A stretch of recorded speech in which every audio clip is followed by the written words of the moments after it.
Sir protocols जो रहते हैं हाँ हाँ। वो भी मतलब आईएसओ और डीओडी प्रोवाइड कराते हैं या इनका नहीं, कोई अलग से रहता प्रोटोकॉल है? यूनिवर्सल होते हैं वो। प्रोटोकॉल्स जो I S O S I S O और डी ओ डी ना एक ऑर्गेनाइजेशन है। ठीक है। ऑर्गेनाइजेशन इन द सेंस वो रिसर्च फील्ड में काम करते हैं। और जब एक रिसर्च करके जब आप कुछ थ्योरी दे देते हैं और वो यूनिवर्सल ट्रूथ होता है तो वो एज अ प्रोटोकॉल हो जाता है। प्रोटोकॉल इन द सेंस जैसे मान लीजिए आपने कोई रिसर्च करके एक जैसे कोई फार्मूला ही ले लीजिए। उस फार्मूला पे क्या हुआ होगा, पहले रिसर्च हुआ होगा। रिसर्च होके टेस्टिंग हुआ होगा चारों तरफ। और फिर जब वो ट्रुथ 100% ट्रुथ हो गया होगा तो वो एक फार्मूला यानी एक प्रोटोकॉल ही बन गया। अब वो यूनिवर्सल ट्रुथ है। तो ओके प्रोटोकॉल सर।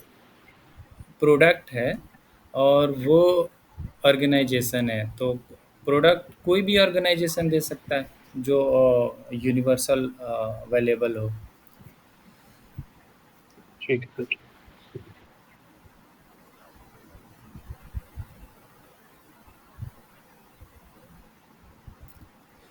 कल नेटवर्क में इशू था क्या ज़्यादा लोगों को?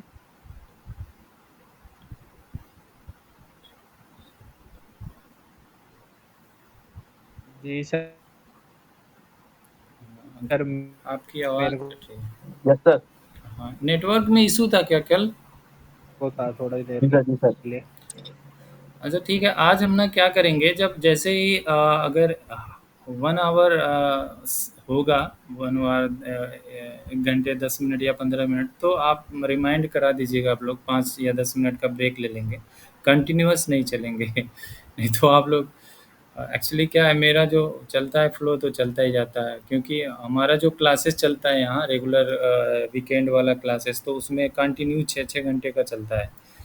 तो आप थोड़ा-सा हमको रिमाइंड दिला दीजिएगा, तो हम लोग क्या होगा कि 1 आवर्स के बाद 5 या 10 मिनट का एक ब्रेक ले लेंगे।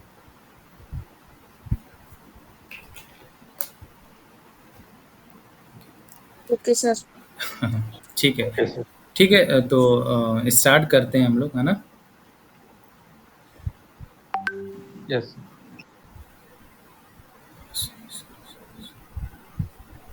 हुँ,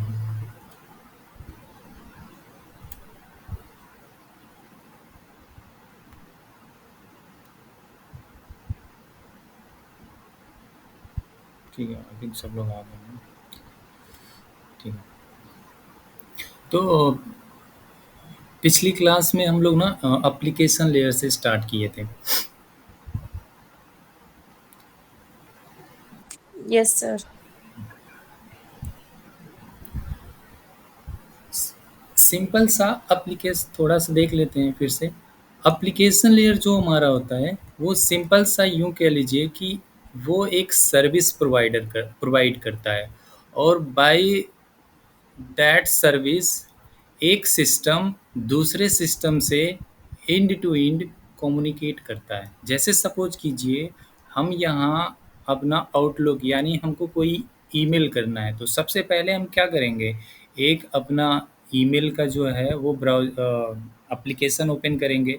और उसमें क्या करेंगे, जिसको सेंड करना है उसका ईमेल रखेंगे और कंटेंट रखेंगे। व्हाटएवर कंटेंट में या तो रिटन फॉर्म में हो सकता है या ऑडियो भी हो सकता है, या हम कोई पीडीएफ इसके साथ अटैच्ड करके और सीधे क्या करते हैं, डेस्टिनेशन को मेल कर देते हैं। तो क्या हुआ, ये जो आउटलुक का जो एप्लीकेशन है वो एक सर्विस प्रोवाइड कर रहा है।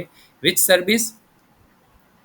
ईमेल करने की सर्विस। यानी वो आपको एक ईमेल करने की सर्विस प्रोवाइड कर रहा है। तो जो ये जो सर्विस प्रोवाइड कर रहा है वो एप्लीकेशन, वही आपका एप्लीकेशन लेयर है। तो एप्लीकेशन लेयर क्या करता है, वो सर्विस प्रोवाइड करता है बाय विच दो यानी टू या मोर देन टू होस्ट कह सकते हैं, वो एक दूसरे से कम्युनिकेट करते हैं, है ना? तो वो आपका एप्लीकेशन लेयर है। और उस एप्लीकेशन लेयर में जो प्रोटोकॉल चलते हैं, जैसे मान लीजिए आपने ईमेल का एप्लीकेशन यूज़ किया, तो ईमेल में आप 2 प्रोटोकॉल यूज़ करते हैं। एक क्या करते हैं, SMTP यानी सिंपल मेल ट्रांसफ़र प्रोटोकॉल। ये क्या होता है? मेल को ट्रांसफ़र करने के लिए यूज होता है एक सोर्स से दूसरे सोर्स तक, यानी ए सोर्स टू डेस्टिनेशन। दूसरा इसमें प्रोटोकॉल काम करता है, क्या करता है दूसरा? Pop, POP।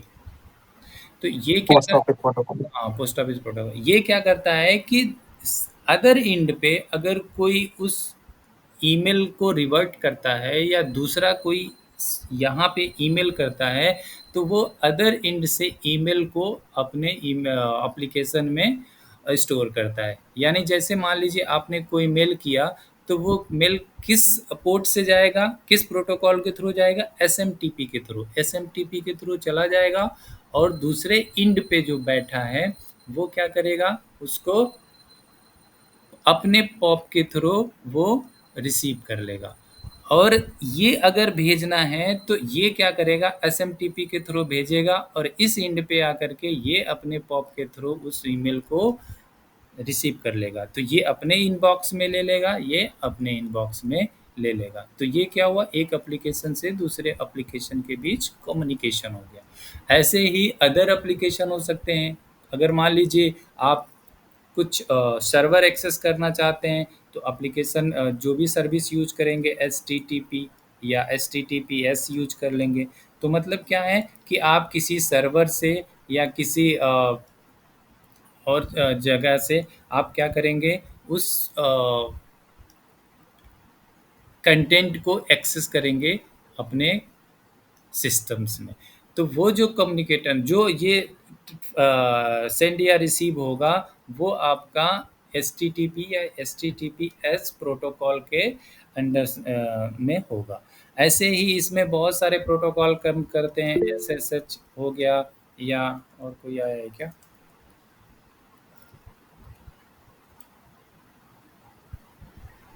सर आपने स्क्रीन शेयर की हुई है? सेट ओहो, किसी ने बोला ही नहीं, वो मेरे दिमाग से सेट।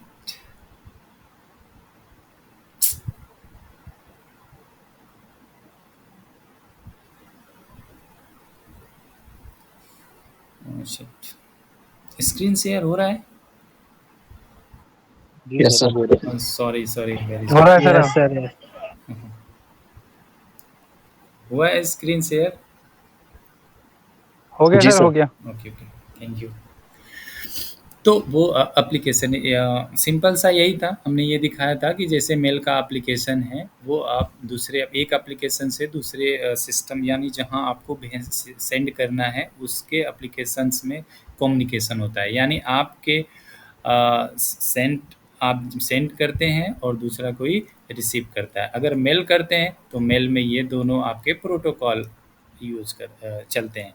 और जो ये एप्लीकेशन हुआ, ये आपका सर्विस हुआ, ठीक है? और ये इस सर्विस में ये दोनों प्रोटोकॉल इनबिल्ट है, ठीक है? तो ये आपका हो गया एप्लीकेशन लेयर। ये एप्लीकेशन लेयर्स पे कल बताए थे कि मल्टीपल आपके प्रोटोकॉल्स काम करते हैं। HTTP हुआ, HTTPS हुआ, SMTP हुआ, पॉप हुआ, या IMAP हो गया, पॉप का इनक्रिप्टेड वर्जन जो भी ले लीजिए, या टेलनेट हुआ, SSH हुआ, ये मल्टीपल DNS हुआ, ये मल्टीपल प्रोटोकॉल्स कहाँ काम करते हैं? आपके एप्लीकेशन लेयर में। तो एप्लीकेशन लेयर क्या है? Human interaction layer. जैसे मान लीजिए अगर हमको कुछ भी HTTP का सर्विस ही यूज करना है या कोई वेब ब्राउज करना है, गूगल को ही ब्राउज करना है, तो सबसे पहले हम ब्राउज़र का एप्लीकेशन ओपन करेंगे और उसमें एड्रेस लिखेंगे www.google.com। तो वो क्या हमको सीधे लेके जाएगा गूगल के सर्वर पे, और वो सर्विस हमको दे देगा व्हाटएवर जो हम यूज करना चाहते हैं, ठीक है? ये क्या करता है एप्लीकेशन लेयर? ये डेटा, अगर मान लीजिए सिंपल सा, अगर मान लीजिए आप मेल करते हैं, आउटलुक ओपन करते हैं या जीमेल ओपन करते हैं, तो वहाँ क्या रहता है? टू रहता है। टू में जिसको ईमेल सेंड करना होगा उसका ईमेल एड्रेस लिख देते हैं, और क्या करते हैं, अगर आपको एक पीडीएफ अटैच करना है, सपोज कीजिए आपको 100 MB का एक पीडीएफ है, उसको अटैच करना है, तो वो क्या करेंगे, अटैच लोगो पे जाएंगे, उसको क्लिक करेंगे, वो आपको फाइल अपलोड करने के लिए दे देता है सर्विस। जैसे मान लीजिए कि सिंपल सा अगर हम ही ले लें यहाँ पे, तो हमारा जो आउटलुक होगा, ये आउटलुक अगर हम ओपन करेंगे सिंपल सा, और हम लोगों को अगर कोई ईमेल करना है तो हम कहाँ जाएंगे, न्यू ईमेल पे, और न्यू ईमेल पे जाएंगे तो अगर हम न्यू ईमेल पे गए तो हमको कोई फाइल कुछ भी अटैच करना है तो हम कहाँ जाएंगे, ये फाइल अटैच करेंगे, और ये अगर हमने फाइल क्या किया, यहाँ पे अटैच कर दिया, मतलब ये क्या हो गया, हमारा डाटा, ये जो फाइल हो गया 548 KB का, ये हो गया डाटा। तो ये अभी कहाँ आपने इसको स्टोर किया है, अभी एप्लीकेशन लेयर में आपने अपने डेस्कटॉप से या अपने सिस्टम से इस आउटलुक के एप्लीकेशंस में आपने इसको स्टोर किया है।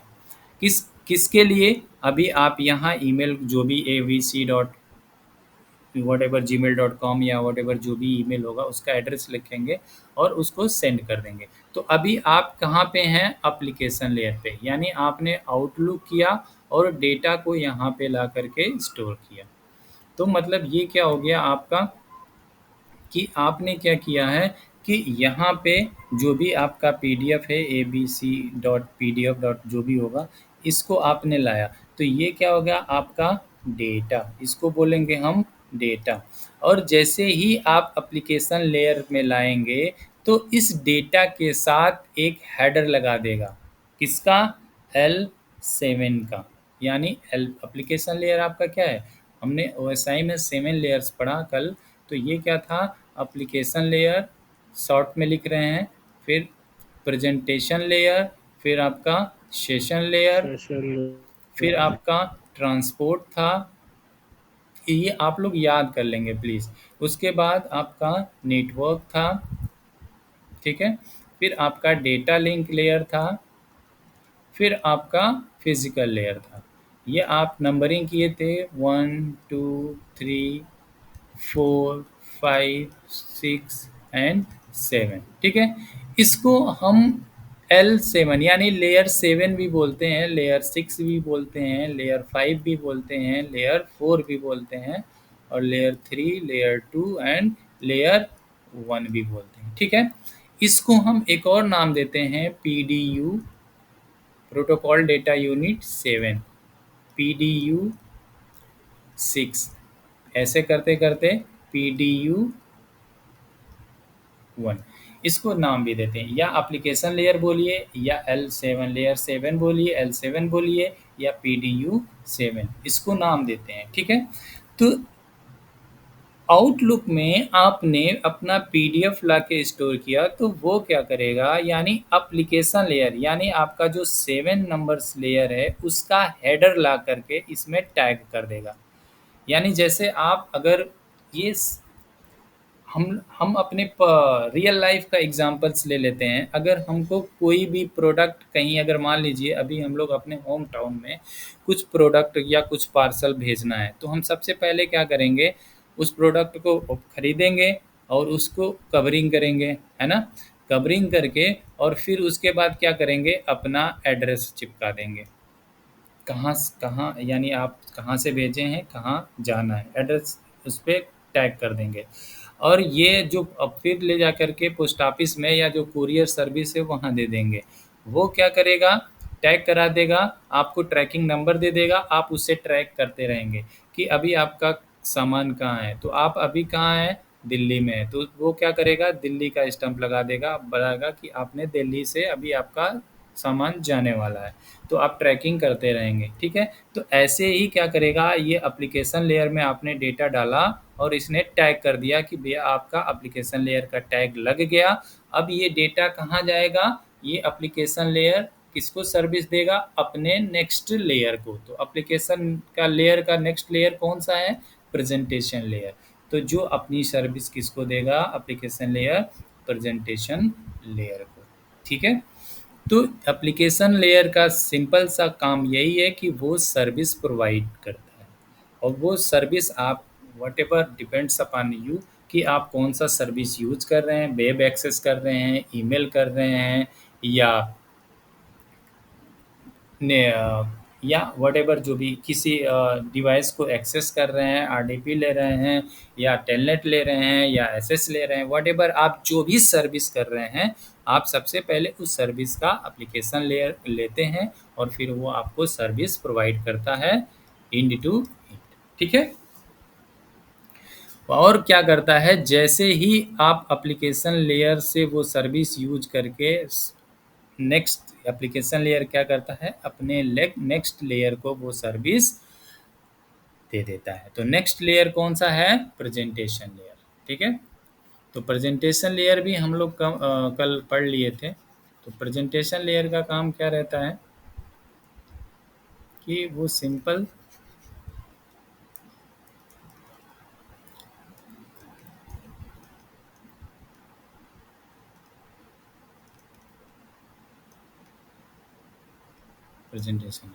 प्रेजेंटेशन लेयर क्या काम है इसका, कि हमने कल बताया था आपको, ये ट्रांसलेशन करता है।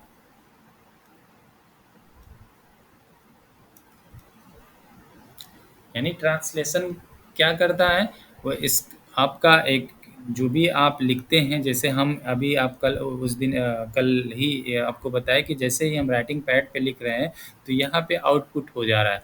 तो राइटिंग पैड सबसे पहले क्या आएगा, ये हार्डवेयर हो जाएगा। हार्डवेयर किस में समझता है, वो स्काई वैल्यू या व्हाटएवर जो भी वैल्यू समझता है, और उसको कहाँ लेता है, सॉफ्टवेयर लैंग्वेज में वो चेंज कर देता है। और सॉफ्टवेयर लैंग्वेज जो होता है वो रीड करके आपको व्यू मोड में, ह्यूमन व्यू मोड में ला करके मॉनिटर पे प्रिंट कर देता है, और आप उसको समझ जाते हैं कि वो आपका कैरेक्टर है, कैरेक्टर में आपका न्यूमेरिक है, अल्फ़ाबेटिकल है, या कोई स्पेशल कैरेक्टर है, या इमेज है, या वीडियो है, या ऑडियो है, व्हाटएवर जो भी आप उस एप्लीकेशन में रीडेबल फॉर्म में या व्यू फॉर्म में जो भी होता है, जैसे ये एप्लीकेशन में आपका जो भी व्यू फॉर्म में है वो क्या है, आपका प्रेजेंटेशन लेयर।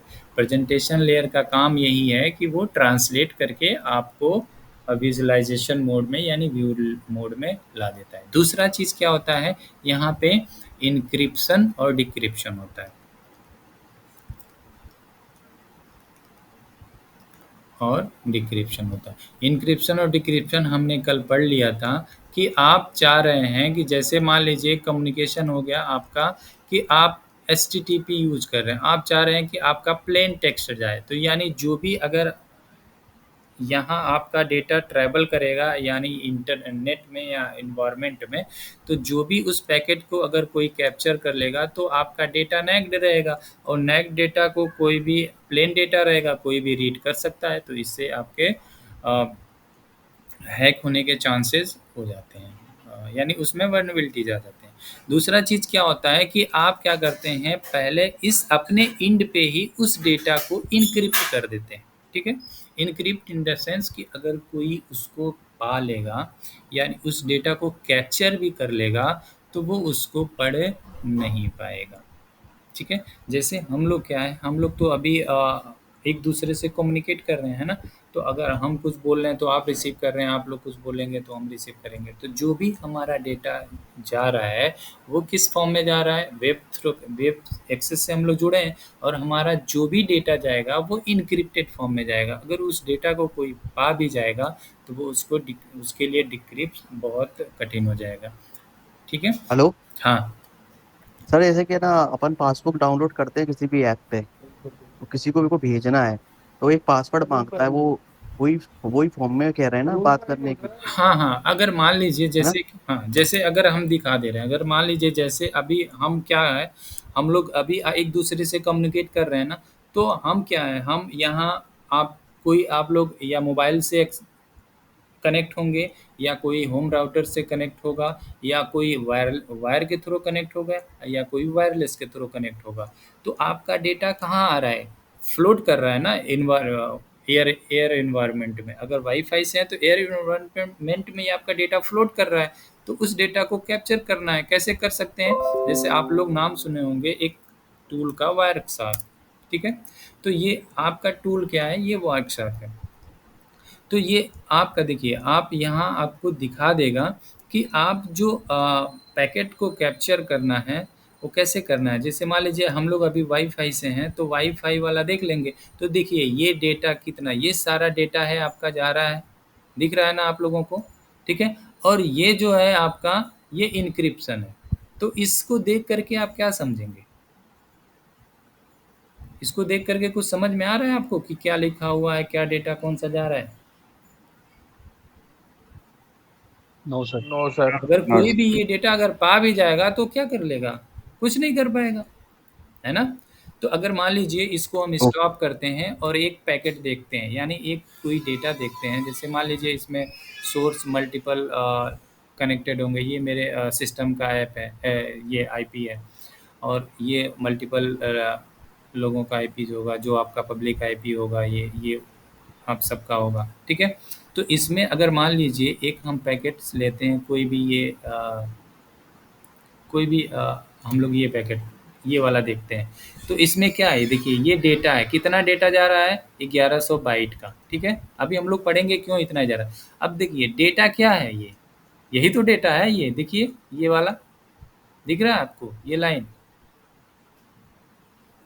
छोटे Yes, छोटे, yes. ये डेटा कौन, ये इस डेटा को कोई पा जाएगा तो क्या कर लेगा इस डेटा के साथ, नहीं पढ़ पाएगा ना। इसका जो इंक्रिप्शन का एल्गोरिदम होगा बहुत हाई होगा, हो सकता है ये 128 बिट का हो या 1024 बिट का हो या उससे भी ज़्यादा हो। आजकल तो बड़े बड़े इंक्रिप्टेड एल्गोरिदम आ गए। पहले क्या था कि कम बिट का था, 16 बिट का, 4 बिट का, एक वॉटेवर जो भी बिट का, तो आसानी से डिक्रिप्ट हो जाता था। बट आज तो 100 यानी 2 की पावर, अगर मान लीजिए कि आप एल्गोरिदम यूज कर रहे हैं, अगर हम लोग वो पढ़ेंगे बाइनरी, अगर मान लीजिए कि 128 बिट का कोई एल्गोरिदम यूज कर रहा है, तो आपका पॉसिबिलिटीज कितना होगा, 2 की पावर 128। अब काउंट कर लीजिए कितना होगा। इतने तरीके से ना उस डेटा का इंक्रिप्शन डिक्रिप्शन होगा, तो कौन जानेगा इतने तरीके में कौन हो, कितना क्या होगा, है कि नहीं।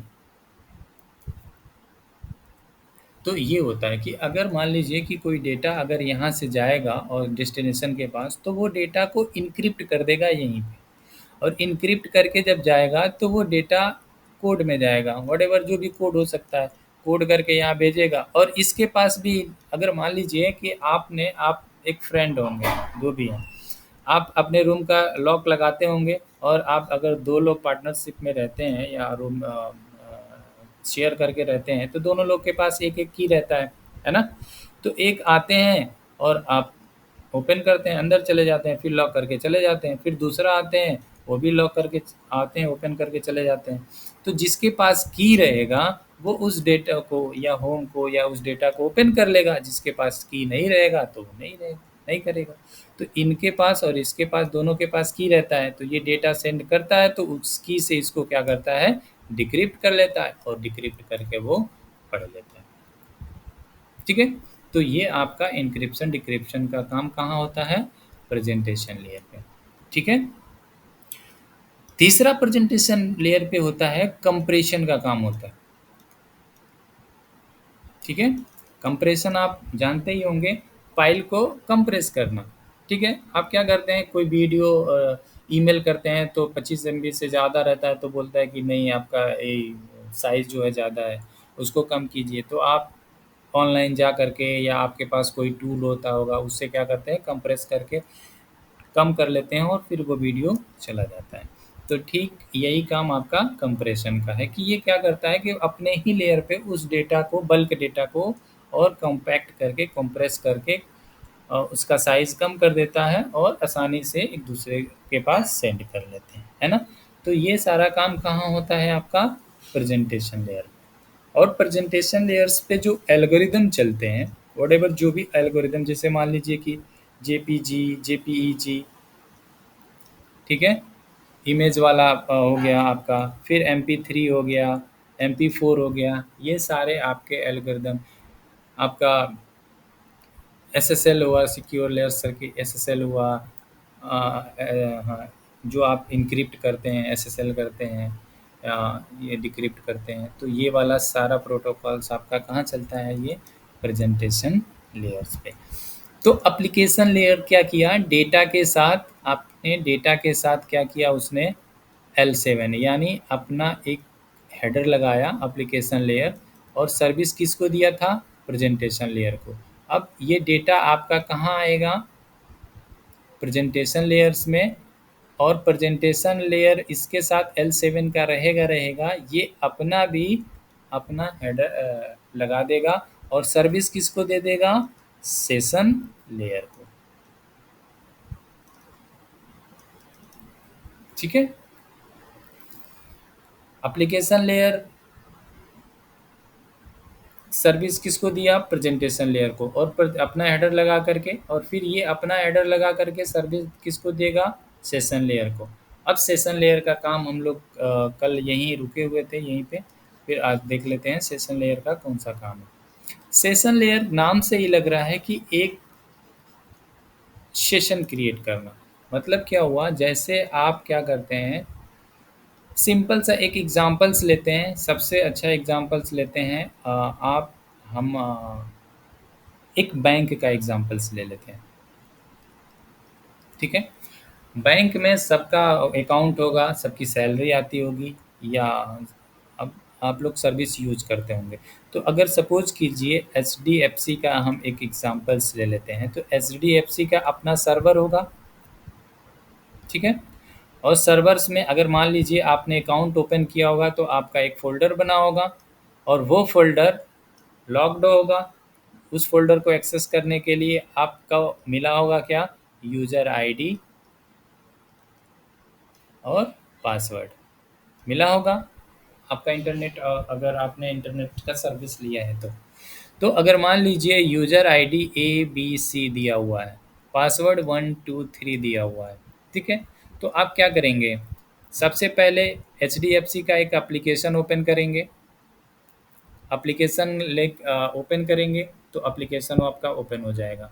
फिर उसमें क्या करेंगे, आप लॉगिन में जाएंगे, कस्टमर लॉगिन होता है, लॉगिन पे क्लिक करेंगे, तो यूज़र आईडी और पासवर्ड लिख करके आ जाएगा। जैसे ही आप अपना यूज़र आईडी और पासवर्ड लिखते हैं, तो चूँकि आप भी इंटरनेट से कनेक्ट होते हैं और ये भी इंटरनेट से कनेक्ट रहता है, तो आपने जैसे ही उस एप्लीकेशंस में, HDFC के एप्लीकेशन में यूज़र आईडी और पासवर्ड लिखा, तो ये क्या करेगा, आपको भेजेगा कहाँ पे, HDFC के सर्वर पे, और सर्वर पे जाएगा, और जैसे ही अब इसका जो भी अब ये सर्वर ऑथेंटिकेट करेगा कि क्या ये जिस यूज़र का रिक्वेस्ट आया है वो वैलिड यूज़र है। तो अगर आपका यूज़र आईडी और पासवर्ड मैच कर जाएगा, तो बोलेगा हाँ ये वैलिड यूज़र है, और कौन सा यूज़र है, आपके फ़ोल्डर को वो एक्सेस दे देगा।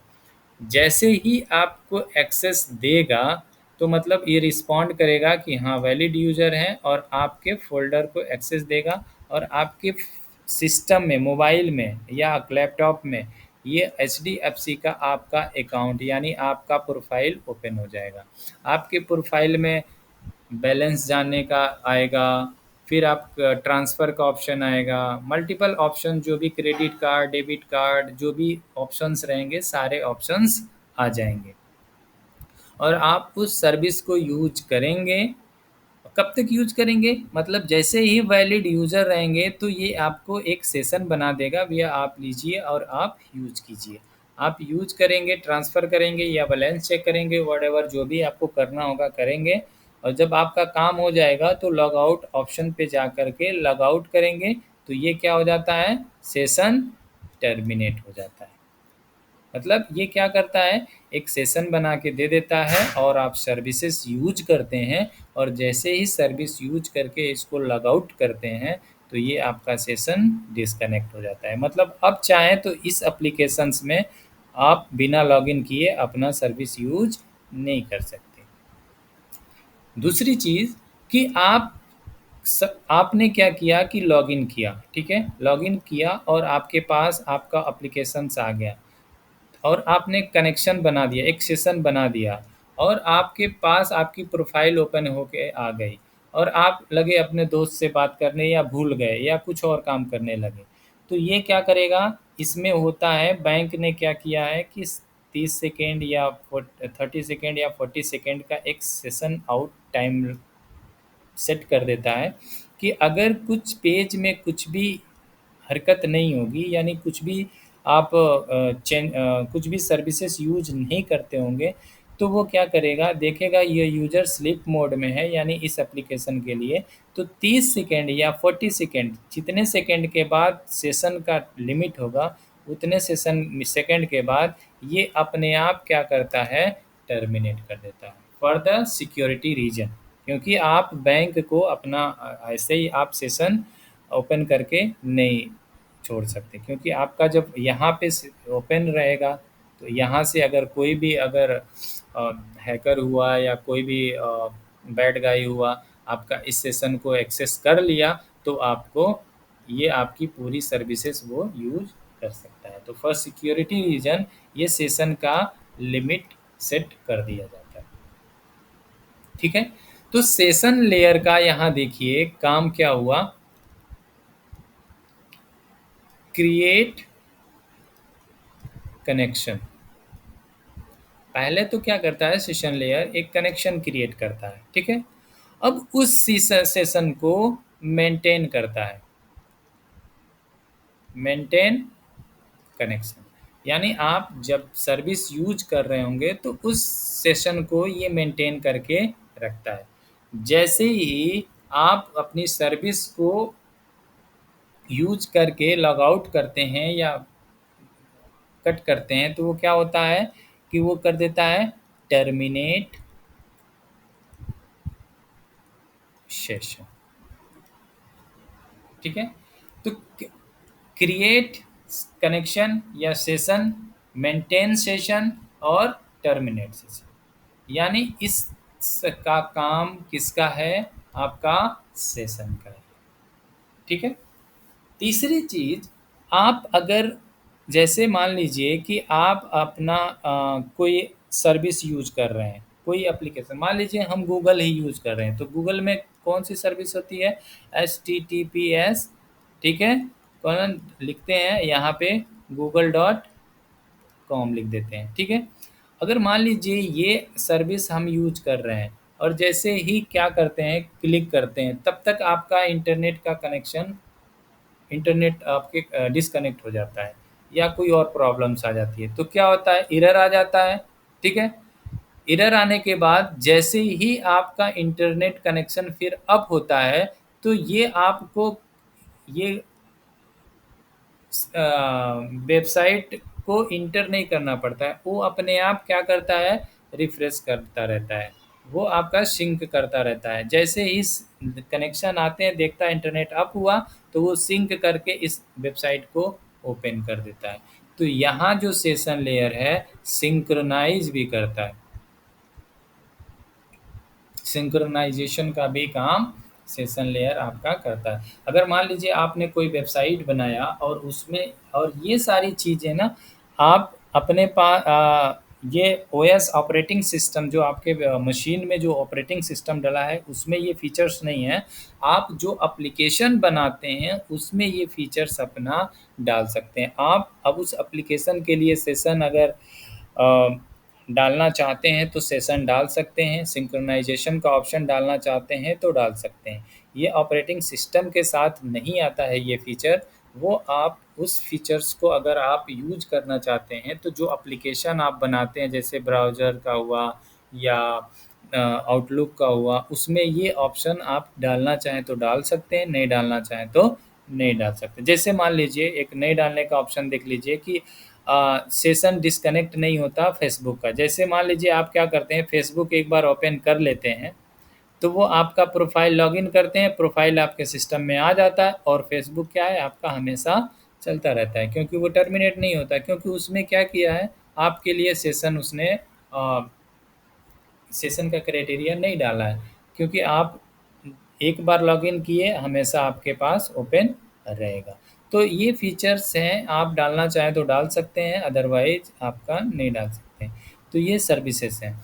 तो अब क्या करेगा, सेशन लेयर उस डेटा के साथ, आपका सेशन लेयर भी रहेगा और डेटा ऊपर के दोनों लेयर का इंफॉर्मेशन रहेगा ही रहेगा, और ये अपना इंफॉर्मेशन लगा करके और सर्विस किसको दे देगा?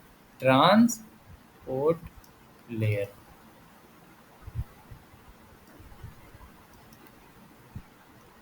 इसमें कोई डाउट किसी को सेशन लेयर में?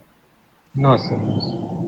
सर सेशन लेयर में कौन से प्रोटोकॉल यूज होते हैं? हाँ, सेशन लेयर्स में हम डेटाबेस का प्रोटोकॉल, जैसे ऑथेंटिकेशन का प्रोटोकॉल हो गया, जैसे मान लीजिए एपीआई यूज कर लिए, ठीक है। अब जो आप डेटाबेस कराते हैं ना, एक्सेस कराते हैं एक्टिव डायरेक्टरी में, क्या होता है? ऑथेंटिकेशन ही तो कराते हैं। तो आप क्या करते हैं? यूजर आईडी पासवर्ड डालते हैं, आपके पास ये एपीआई दिया रहता है, इसमें डालते हैं, और ये कहाँ जाता है? उसके डेटाबेस में, और डेटाबेस में जा करके वैलिड यूजर और वैलिड पासवर्ड मेल कराता है, और जैसे ही अगर वो वैलिड यूजर हुए तो वो क्या करता है? रिवर्ट करके आपको वो ओपन करके दे देता है। तो ये जो सर्विसेज हैं आपके एपीआई के सर्विसेज हैं, ये प्रोटोकॉल आपका सेशन लेयर्स में काम करता है। Okay sir.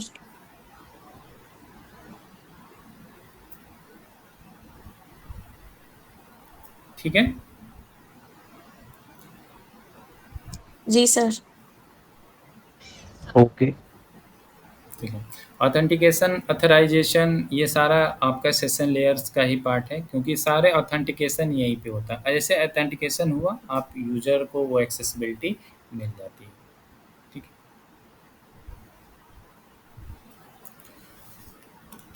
फिर सेशन लेयर सर्विस देगा ट्रांसपोर्ट लेयर को। तो अब हम लोग ट्रांसपोर्ट लेयर को पढ़ेंगे।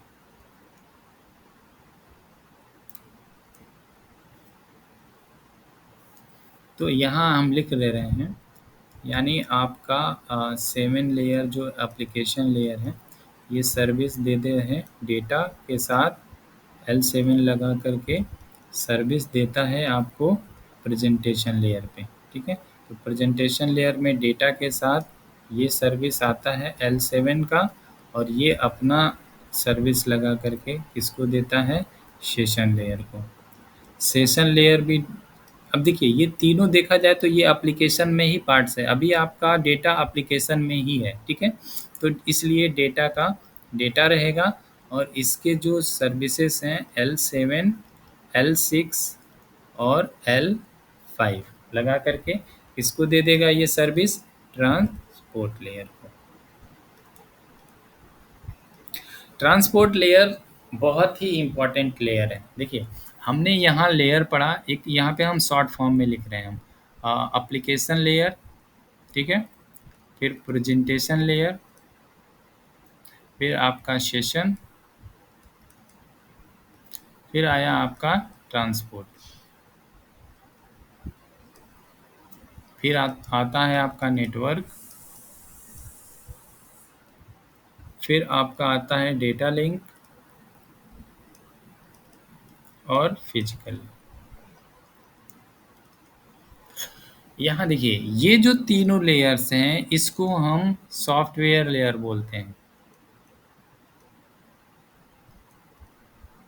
ठीक है, और ये जो तीनों लेयर्स हैं इनको हम हार्डवेयर लेयर बोलते हैं।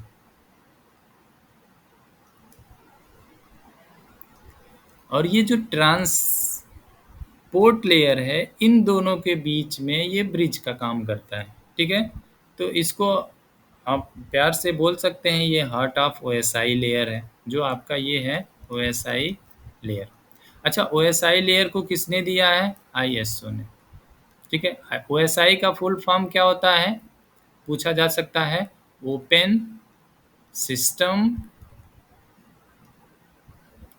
इंटरकनेक्शन,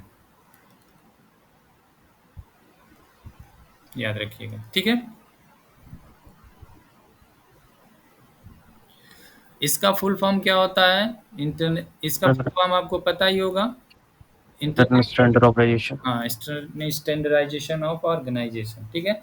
तो इसने ये आपको मॉडल्स दिया, और इसका फुल फॉर्म होता है open system interconnection. Open system मतलब हमने बताया कि ये स्टैंडर्ड प्रोटोकॉल है, ये जितने भी वर्ल्ड में जितने भी डिवाइसेस हैं जो कम्युनिकेशन इंटरनेट कम्युनिकेशन में काम आती हैं, ठीक है, वो ये इस सिस्टम को ही फॉलो करेंगे। अगर इस सिस्टम को फॉलो नहीं करेंगी तो वो इंटरनेट में कम्युनिकेशन उनके लिए पॉसिबल नहीं होगा। ये स्टैंडर्ड प्रोटोकॉल है। जैसे मान लीजिए हम इंडिया में जितने लोग हैं सबको हमारा प्रियम्बल या हमारा कानून मानना पड़ेगा, ठीक है। जो नहीं मानेगा उसको सजा मिलेगी, वो ये कंट्री का पार्ट नहीं हो सकता। ऐसे ही अगर जो ये इंटरनेट पे जो सिस्टम है, जो आपका ये ओपन सिस्टम बना हुआ है, इस सिस्टम को कोई वेंडर अगर फॉलो नहीं करता है तो वो इंटरनेट में कम्युनिकेशन नहीं करेगा, उसको ये सारे स्टैंडर्ड फॉलो करने ही पड़ेंगे, ठीक है।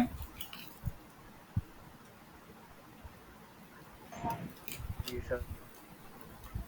तो ट्रांसपोर्ट लेयर को हम बोलते हैं heart of wifi. In software और हार्डवेयर के बीच में ये ब्रिज का काम करता है, ठीक है। यानी यूँ कहें कि सॉफ्टवेयर से हार्डवेयर, हार्डवेयर से सॉफ्टवेयर में ले जाने का काम ट्रांसपोर्ट लेयर का ही है। तो ट्रांसपोर्ट लेयर अगर हम पढ़ेंगे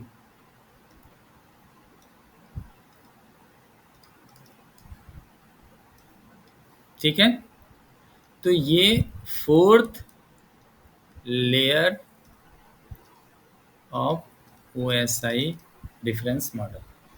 OSI का ये 4th लेयर होता है, ठीक है। ये काम क्या करता है? ट्रांसपोर्टेशन का,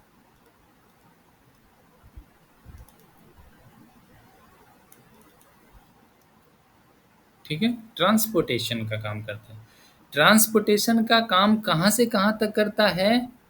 इंड टू इंड, ध्यान रखिएगा, इंड टू इंड, ठीक है, या प्रोसेस टू प्रोसेस, ठीक है, या एप्लीकेशन टू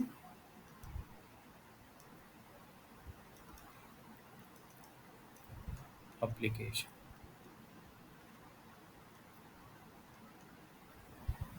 ठीक है। अगर ट्रांसपोर्ट लेयर का काम है, अगर आपने ईमेल किया अपने सिस्टम से, यानी आप अपने सिस्टम से अपने फ्रेंड के सिस्टम में, यानी आप अपने सिस्टम से अपने फ्रेंड को ईमेल किया, तो वो क्या काम करेगा? आपके ईमेल एप्लीकेशन के थ्रू डेटा सेंड करेगा और आपके फ्रेंड के सिस्टम में जो एप्लीकेशन है उसके इनबॉक्स में डेटा पहुंचा देगा। ये सारा काम यानी एप्लीकेशन टू एप्लीकेशन जो कम्युनिकेशन है, यानी एप्लीकेशन टू एप्लीकेशन डेटा का जो ले जाना है, ट्रांसपोर्ट करना है, वो काम कौन करेगा? Transport layer. यानी ट्रांसपोर्ट लेयर का काम है कि आपके एप्लीकेशन से डेटा पिक करेगा और आपके फ्रेंड के या आप जहां टारगेटेड सिस्टम पे डेटा सेंड करना चाहते हैं उसके एप्लीकेशन तक वो डेटा पहुंचा देगा। तो ये काम क्या किसका है? ट्रांसपोर्ट लेयर का। तो इंड टू इंड यानी आपके एप्लीकेशन से आप टारगेट मशीन के एप्लीकेशन तक डेटा पहुंचा देना। Process to process, process to process जैसे मान लीजिए कि आप अमेजॉन का आप वेबसाइट देखते होंगे, उसमें मल्टीपल प्रोसेस काम चलते हैं। कहीं जो सेलर हैं उनके लिए डेटाबेस बना होगा लॉगिन करने के लिए, जो कस्टमर हैं उनके लिए बना होगा, कस्टमर जो डेटा जो आप सर्च करना चाहते हैं उनके लिए प्रोसेस बना होगा। तो यानी एक वेबसाइट में मल्टीपल प्रोसेस आपका काम कर रहा है। तो आप क्या, अगर मान लीजिए आप अपना लॉगिन देखना चाहते हैं तो आप अपने सिस्टम में अपना लॉगिन करेंगे तो अमेजॉन के सर्वर में सिर्फ आपके ही प्रोफाइल को वो एक्सेस देगा, रदर देन आप जो कस्टमर रहते हैं उनके प्रोफाइल में नहीं जाएगा। तो यानी एक प्रोसेस से दूसरे प्रोसेस तक ही कम्युनिकेट कराता है। तो यानी आप इसमें मल्टीपल प्रोसेस हो गए, कस्टमर का होगा, कंज्यूमर आपका सेलर का हो गया या अमेजॉन का अपना लॉगिन हो गया। तो जिस प्रोसेस पे, यानी आप कस्टमर हैं तो सिर्फ कस्टमर के प्रोफाइल पे ही जाएगा, ये सेलर पे नहीं जाएगा। तो ये बोलते हैं प्रोसेस टू प्रोसेस कम्युनिकेशन का काम भी ट्रांसपोर्ट लेयर आपका कराता है। ठीक है, समझ में आया? ओके। जी सर। Yes sir. दूसरा काम जो सबसे इम्पोर्टेंट है, आपसे हमेशा पूछा जाता है इंटरव्यू में, ये सर्विस यूज करता है। कौन सा? टीसीपी, यूडीपी, और उस सर्विस को किस तरह से ले जाता है? एक होता है आपका पोर्ट नंबर। ठीक है, तो टीसीपी, यूडीपी, पोर्ट नंबर, इसको बोलते हैं ट्रांसमिशन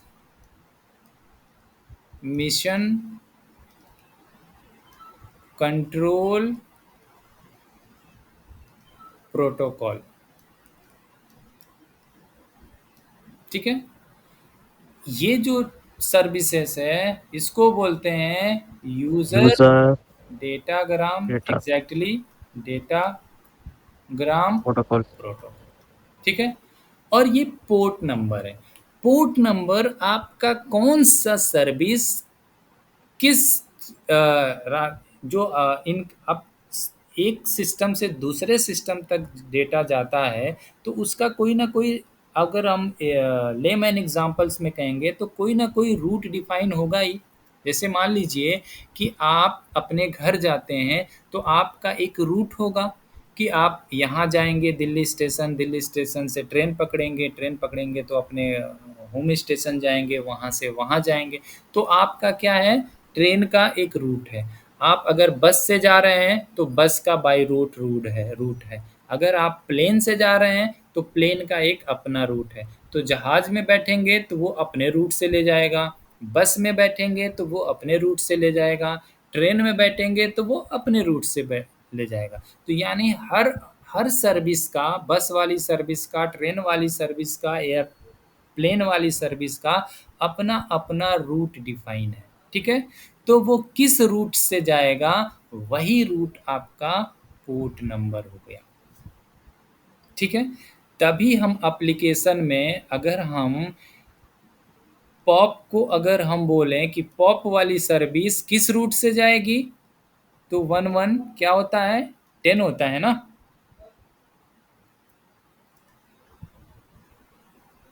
बताइए आप लोग, कोई बताए, यही होता है ना? यही होता है सर। और एसएसएल लगाओगे तो 443 होता है हाँ, सर तो शायद। आई मैप हो जाएगा, एसएसएल लगाएंगे तो आई मैप हो जाएगा, आई मैप का अलग पोर्ट हो जाएगा। तो ये जो नंबर है, ये पोर्ट नंबर इसको बोलते हैं। अभी पढ़ेंगे कि पोर्ट नंबर, समझ गए? सिंपल से एग्जांपल्स में रूट होता है, कौन सी सर्विस किस रूट से जाएगी वो डिफाइन करेगा कौन? Port number. ठीक है, तो अगर मान लीजिए ऐसे ही आप क्या करते हैं कि अपने सिस्टम में आप को आरडीपी बंद करना है। ठीक है, तो आरडीपी जिस पोर्ट से आएगा उस पोर्ट को बंद कर दीजिए, तो कोई दूसरा सिस्टम आपका आरडीपी नहीं ले पाएगा। या आप चाह रहे हैं कि हमारा टेलनेट बंद हो जाए, तो टेलनेट जो जिस पोर्ट पे काम करता है उस पोर्ट को बंद कर दीजिए, तो आपके सिस्टम से कोई टेलनेट नहीं कर पाएगा। तो ये सर्विसेज है, यानी रूट है कि आप किस रूट से जाना है, और ये किस सर्विस को किस रूट से जाना है वो आपका पोर्ट नंबर डिसाइड करता है। ठीक है, समझ गए? एफटीपी करना है तो 21, आपका एसएसएच करना है 22, टेलनेट करना है 23, एसएमटीपी 25, डीएनएस करेंगे तो डीएनएस आपका 53 लेता है। तो जितने भी प्रोटोकॉल्स हैं सबका अपना अपना रूट रिजर्व है कि ये प्रोटोकॉल इसी रूट से जाएगा, ये प्रोटोकॉल इस रूट से जाएगा। ठीक है,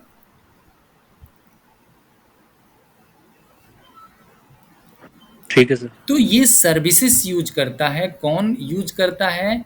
ट्रांसपोर्ट लेयर। और ये विदाउट इसके, देखिए, without port number without IP, या यूं कह लीजिए कि आईपी, पोर्ट नंबर, ये सारे कम्युनिकेशन के लिए ही पॉसिबल। अगर इनमें से कोई नहीं रहेगा, एक भी मिस होगा तो आपका कम्युनिकेशन पॉसिबल नहीं होगा। अगर कम्युनिकेशन होगा भी तो वो इफ़ेक्टिव नहीं होगा, आपका डेटा किधर से किधर चला जाएगा। ठीक है, तो जैसे हम पढ़ रहे हैं कि इसमें पढ़ते हैं कि पोर्ट नंबर क्या होता है। ठीक है, तो पोर्ट क्या होता है आप समझ गए, है ना। अगर आप देखिए, चीज़ों को आइडेंटिफाई करने के लिए आप एक बढ़िया सा आप इंग्लिश में उसका डेफिनेशन याद कर सकते हैं, लेकिन आप चीज़ों को समझ करके अपने लैंग्वेज में या अपने अकॉर्डिंग समझ करके चीज़ों को समझे रहेंगे तो वो आपके बहुत काम आएंगे। ये पोर्ट नंबर साइबर सिक्योरिटी में एक बेस है। अगर पोर्ट नंबर आपको नहीं समझ में आएगा तो साइबर सिक्योरिटी में आप सिक्योरिटी मिस कर जाएंगे। ठीक है, तो ये सारा ये ट्रांसपोर्ट लेयर ही अपने में एक बहुत इम्पॉर्टेंट आपका लेयर है। इसमें हर एक पॉइंट को अच्छे से समझिएगा। अगर नहीं समझ में आए तो प्लीज़ क्रॉस क्वेश्चन कीजिएगा, उसको हम लोग अच्छे से समझ कर लेंगे। ठीक है, तो पोर्ट नंबर सिंपल सा एक वे है जो आइडेंटिफाई करता है आप किस रूट से किस सर्विस को एक्सेस करना है। सर टीसीपी एंड यूडीपी का काम क्या है सर? हाँ एग्जैक्टली, अभी पढ़ेंगे, थोड़ा सा हम स्टेप बाय स्टेप चलते हैं। ठीक है, ठीक है। ठीक है, तो पोर्ट नंबर क्या है, रूट है जो आपको एक वे है। अब यूँ कह लीजिए कि इंटरनेट कम्युनिकेशन में एक वे है जो डिफाइन करता है कि कौन सी सर्विस किस रूट से अपने डेस्टिनेशन पे जाएगी या डेस्टिनेशन से किस रूट से आकर के आपके सिस्टम में जाएगी। अब port number NH highway sir Sorry? Means NH highway type है, मैं तो एनएच हाईवे नंबर। हाँ एग्जैक्टली, एनएच हाईवे में एनएच हाईवे नंबर ये हो गया, नंबर ये हो गया, नंबर ये हो गया, यानी वो नंबरिंग है, उससे हम नंबरिंग करते हैं। ये NH1 पकड़ेंगे तो बस वाली सर्विस NH1 पकड़ के इस स्टेट को चले जाएंगे, ये NH पढ़ कर इस स्टेट को चले जाएंगे। ठीक है, तो इसमें एप्लीकेशन अगर आप मेल करना है तो आपको पोर्ट नंबर 25 से ही आपके सिस्टम से एग्जिट करेगा। ठीक है, अगर उस मेल को रिसीव करना है तो 1110 या आपका अगर सिक्योर किए हैं तो उस पोर्ट से ही अंदर आएगा। ठीक है, तो ये पोर्ट नंबर आपका रूट डिफाइन करता है। अब पोर्ट नंबर क्यों इम्पोर्टेंट है, अब थोड़ा सा इसको समझ लीजिए। पोर्ट नंबर 60 बिट का एक एड्रेस होता है। ठीक है, यहाँ हम इसको हटा दे रहे हैं, थोड़ा सा हम अभी पढ़ते चलेंगे चीज़ों को तो आसान रहेगा। पोर्ट नंबर क्या होता है आपका 16 बिट का एक एड्रेस होता है। ठीक है, तो हम बिट जब पढ़ेंगे, आईपी एड्रेस पढ़ेंगे तो हम बिट को भी बहुत अच्छे से पढ़ेंगे, बिल्कुल एकदम ग्राउंड लेवल से। तो यहाँ समझिए, जब 16 बिट का एक एड्रेस होगा तो टोटल एड्रेस कितना होगा, 2 की पावर आप 16 कर देंगे। ठीक है, बाइनरी है, बाइनरी का बेस 2 होता है। जब हम बाइनरी कन्वर्जन पढ़ेंगे तो वहाँ पढ़ेंगे, बस यहाँ जान जाइए बाइनरी है, ये नंबर बिट बाइनरी में होता है और बाइनरी का बिट आपका बेस कितना होता है, 2 होता है, क्योंकि इसमें 2 ही नंबर एग्जिस्ट करते हैं, एक 0 और एक 1। तो टोटल आपका पोर्ट एड्रेस कितना हो जाएगा, 2 की पावर 16। तो 2 की पावर 16 जब आपका एड्रेस होगा तो टोटल इसको आप सॉल्व करेंगे तो टोटल एड्रेस क्या हो जाएगा, 65,000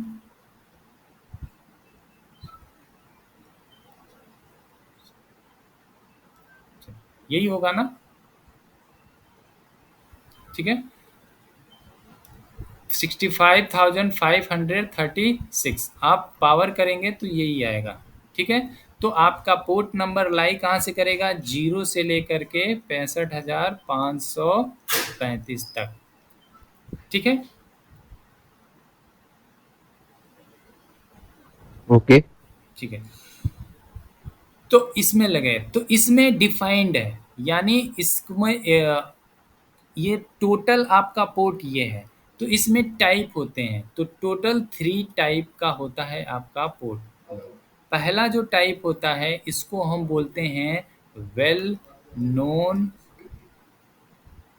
पोर्ट, ठीक है, वेल नोन पोर्ट। ये इसका जो रेंज होता है 0 से लेकर के 1023, यानी 0 से लेकर के 1023 तक इसका रेंज होता है। यानी फेमस जो प्रोटोकॉल्स हैं, जैसे मान लीजिए आपका SMTP पढ़े हैं 25 होता है, DNS पढ़ लिए आपका प्रोटोकॉल, इसका 53 होता है, ठीक है, पॉप पढ़ लिए 110 होता है। तो इसमें कुछ फेमस प्रोटोकॉल्स हैं जो आपका ऑलरेडी रिजर्व है, वो पोर्ट नंबर उस प्रोटोकॉल्स के लिए रिजर्व है। आप अगर मेल की बात करेंगे तो 25 और 110 आपका रहेगा ही रहेगा। तो ये यूनिवर्सल आपका रिजर्व है। यानी आईना जो है, आईना आप OSI मॉडल्स में हम बताएं कि जो इंटरनेट को मॉनिटरिंग करता है, आई कैन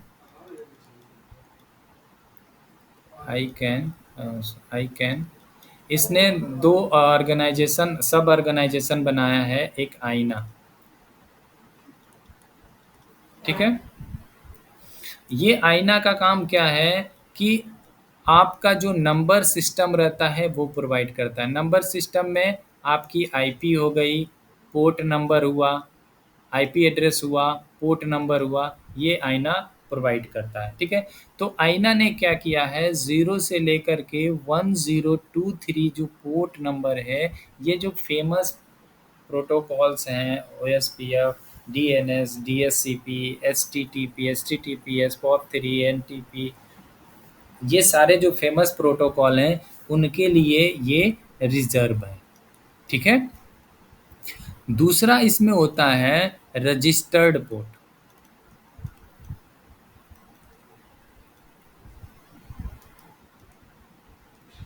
रजिस्टर्ड पोर्ट वो होता है कि आप कह रहे हैं कि आप अपने ऑर्गेनाइजेशन में एक वेबसाइट होस्ट कर रहे हैं, ठीक है। आपको पता है वेबसाइट होस्ट या आप कोई एप्लीकेशन आप एक बना रहे हैं, बोल रहे हैं कि ये जो एप्लीकेशन अगर कोई बाहर से आएगा इससे कम्युनिकेट करने, तो वो अगर मान लीजिए आपने जो वेबसाइट बनाया है, आप कह रहे हैं कि नहीं, ये जो एप्लीकेशन है हमारा 443 पे बात नहीं कर पाएगा या 80 पे बात नहीं करेगा, मेरा जो पोर्ट है वो बात करेगा 5000 पोर्ट पे, ठीक है। तो आप क्या करेंगे, आईना के पास जाएंगे और अपने लिए एक 5000 वाला पोर्ट रजिस्टर्ड करेंगे, उससे सर्विसेज लेंगे, उसके लिए पे करेंगे और वो एप्लीकेशन इस पोर्ट के लिए रिजर्व करेंगे। अब कोई भी आएगा कम्युनिकेट करने के लिए आपके सर्वर पे, तो वो इसी पोर्ट से आपसे कम्युनिकेट करेगा। तो रजिस्टर्ड पोर्ट कौन सा होता है, 1024 से लेकर के 49151, ठीक है। ये इतने जो पोर्ट्स होते हैं ये रजिस्टर्ड पोर्ट होते हैं, ठीक है। उसके बाद तीसरा जो टाइप होता है पोर्ट का, इसको हम बोलते हैं रैंडम पोर्ट, ठीक है, या ओपन पोर्ट बोल सकते हैं इसको। ये जो पोर्ट होता है कहाँ से लाई करता है, 49152 से लेकर के 65,535 तक। ये जो पोर्ट्स होता है ये फ्री का होता है और ये पेड का होता है, और ये आईना ने फेमस प्रोटोकॉल्स के लिए रिजर्व किया है। ये अगर इनके बीच में आपको पोर्ट लेना है, सर्विसेज लेना है, तो आपको पे करना पड़ेगा, ठीक है। अगर ये जो पोर्ट्स हैं ये रैंडमली उठाता है और वो आपका सिस्टम उठाता है। कैसे उठाता है, जैसे मान लीजिए, सपोज कीजिए कि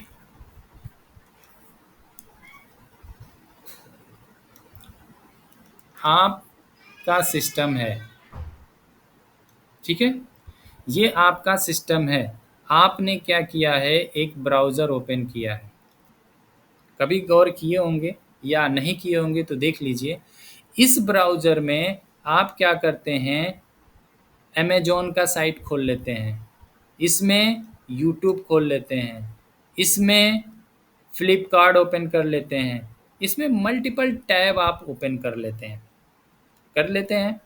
आप अब ये जो टैब है ये क्या करता है, इंटरनेट के थ्रू ये गूगल का सर्वर कहीं होगा, कहीं फेसबुक का सर्वर होगा, कहीं अमेज़न का होगा, कहीं अदर सर्विसेज का होगा। और ये क्या करता है, इस टैब के थ्रू आपका, अगर मान लीजिए आपने अमेज़न का किया है तो ये अमेज़न सर्वर पे जाएगा।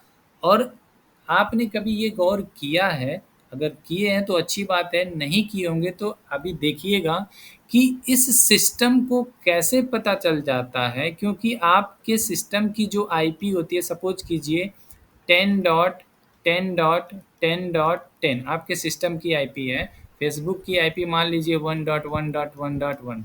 तो इस सिस्टम को कैसे पता चल जाता है कि ये जो अगर इसने अमेज़न के लिए सर्विस ओपन किया गया लेने के लिए इसके सर्वर पर, और जो रिप्लाई आता है वो आता है कहाँ, इस आईपी पे। और यहाँ से कैसे पता चल जाता है कि ये जो रिप्लाई आया है वो अमेज़न के लिए है, क्योंकि इसमें तो मल्टीपल सर्विसेज चल रहे हैं, मल्टीपल टैब चल रहा है, गूगल का चल रहा है, इसका चल रहा है, अमेज़न का चल रहा है, फ्लिपकार्ट का। ऐसा भी हो सकता है कि ये फ्लिपकार्ट वाला अमेज़न वाले टैब में चला जाए, अमेज़न वाला गूगल वाले में चला जाए, गूगल वाला किसी और में चला जाए, लेकिन ऐसा नहीं होता है। जिस सर्विस से जो आप रिक्वेस्ट करते हैं, रिप्लाई उसी टैब में आता है। कभी आपने ये गौर किया?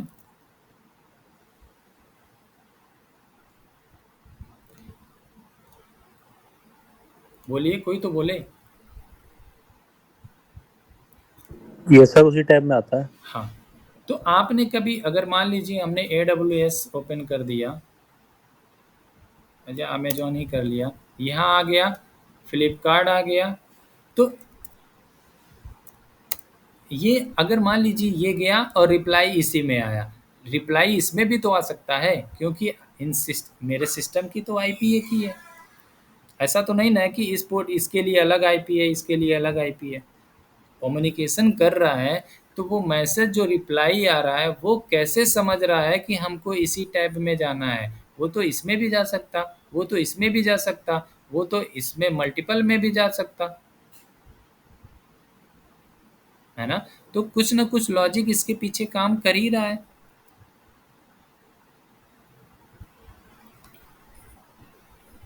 तो अगर देखिए, ये क्या होता है कि एक सिस्टम दूसरे सिस्टम से जब कम्युनिकेट करता है तो उसको, उसके लिए दो चीज़ बहुत ही इम्पोर्टेंट है।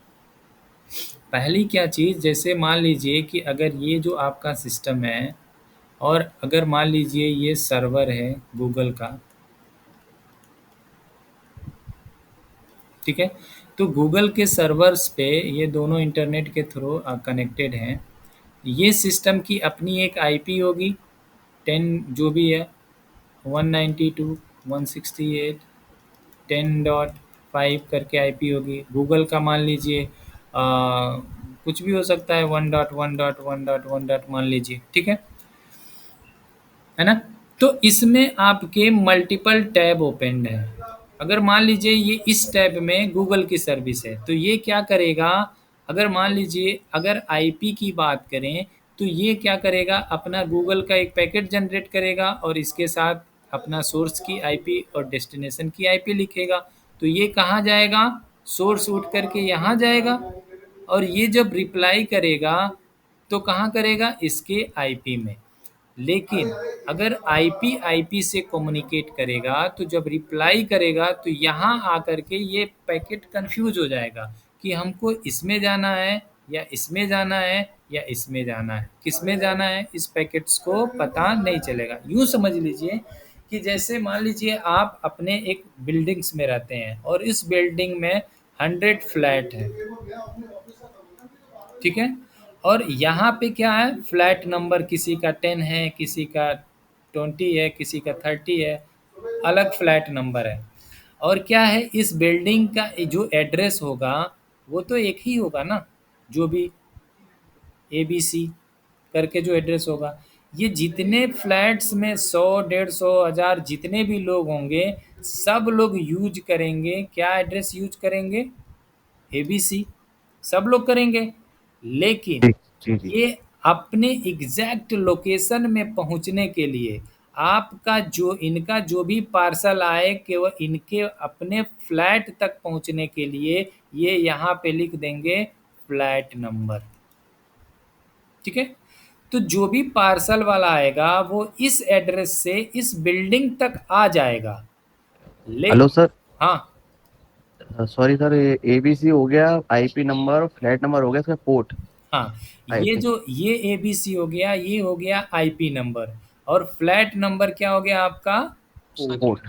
ठीक है। तो ABC तक तो पहुंच जाएगा, लेकिन अगर इन्होंने क्या किया, अपना फ्लैट नंबर मेंशन करना भूल गए, तो ये क्या करेगा, इस बिल्डिंग तक आकर के ये कंफ्यूज हो जाएगा। या तो जितने भी फ्लैट हैं सबको ट्राई करेगा, खटखट टिंग टिंग करके पूछेगा भैया ये आपका है, ये आपका है, ये आपका है। तो कितना मतलब बहुत प्रॉब्लम हो जाएगी ना कम्युनिकेशन के लिए। ये तो रियल लाइफ में है, अब कंप्यूटर से थोड़ी ना पूछेगा ये टैब के कि आपका है कि आपका है, ऐसा तो नहीं होगा। इसीलिए क्या करते हैं कि कम्युनिकेशन के लिए IP और प्लस उसका पोर्ट होना कंपलसरी है।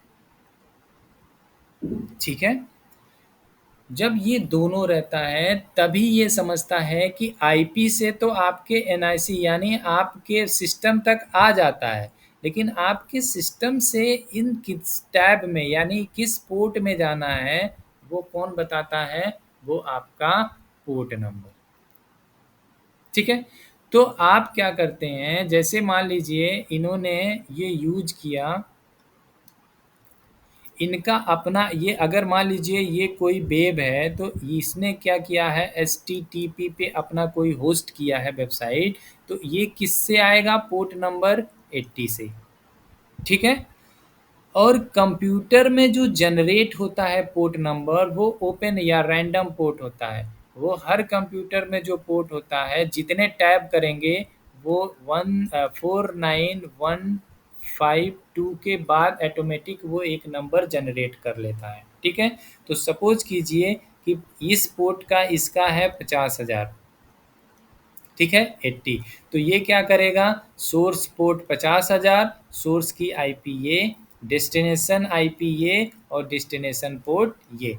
अब ये कहाँ जाएगा, यहाँ से निकलेगा, सोर्स 80 के थ्रू यहाँ चला जाएगा, फिर ये रिप्लाई करेगा, फिर ये सिस्टम पे आएगा IP पे, और इस पोर्ट के थ्रू ये अपने डेस्टिनेशन एग्जैक्ट टैब पे चला जाएगा।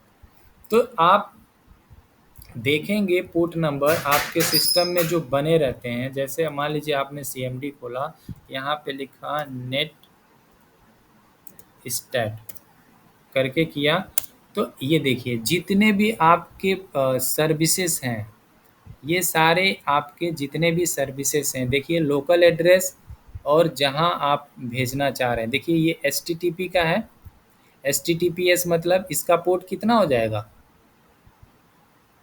443 हो जाएगा। HTTP 80 होता है और HTTPS 443 हो जाता है। तो देखिए डेस्टिनेशन की IP और उसका पोर्ट, सोर्स की IP और उसका पोर्ट, यानी ये देखिए लोकल पोर्ट है तो ये 50,000 कितना 49,152 के बाद ही ये पोर्ट नंबर रहेगा। ठीक है, और ये जो सर्विसेज का है यूज, तो आप अगर मान लीजिए ये जो पोर्ट है इसने क्या किया है, अपना रिजर्व कराया होगा, तभी तो इसका 5228 है ना। ये आपके फेमस जो पोर्ट होते हैं, ये वेल नोन पोर्ट होते हैं, ये उसका है। तो आपके इस सिस्टम में जितने भी सर्विसेज रहेंगे, आपको अगर देखना है तो आप इस कमांड से देख लेंगे कि कौन आपका जो आप, क्योंकि हमने मल्टीपल किया है ना, यहाँ देखिए हमने अमेजॉन की इसका भी किया है, फ्लिपकार्ट का भी, ठीक है, हमने क्लाउड इस AWS का भी वेबसाइट किया है, तो इस पोर्ट्स पे जाने के लिए जो बना होगा और प्लस हमारे सिस्टम का बना होगा, तो ये सारे जो लिंक बने होंगे वो सारे वेबसाइट का आप यहाँ कर सकते हैं। जितने आपके सिस्टम में सर्विसेज ओपन होंगे और जितने भी कनेक्शन बने होंगे, आप देख सकते हैं कि आपका सिस्टम कितना कनेक्शन बनाया है। और हर टैब का अपना अपना पोर्ट नंबर दे देगा और ये अपना आपका अपना पोर्ट दे देगा। ठीक है।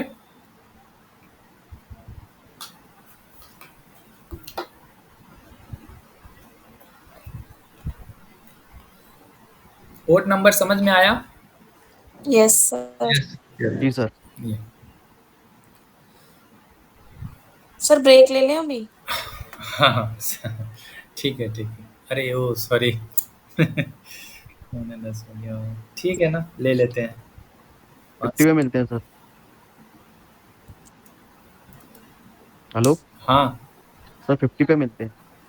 हाँ ठीक है, 50 पे आ जाए। ठीक है। Okay sir.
हाँ, आगे स्टार्ट करें। Yes sir.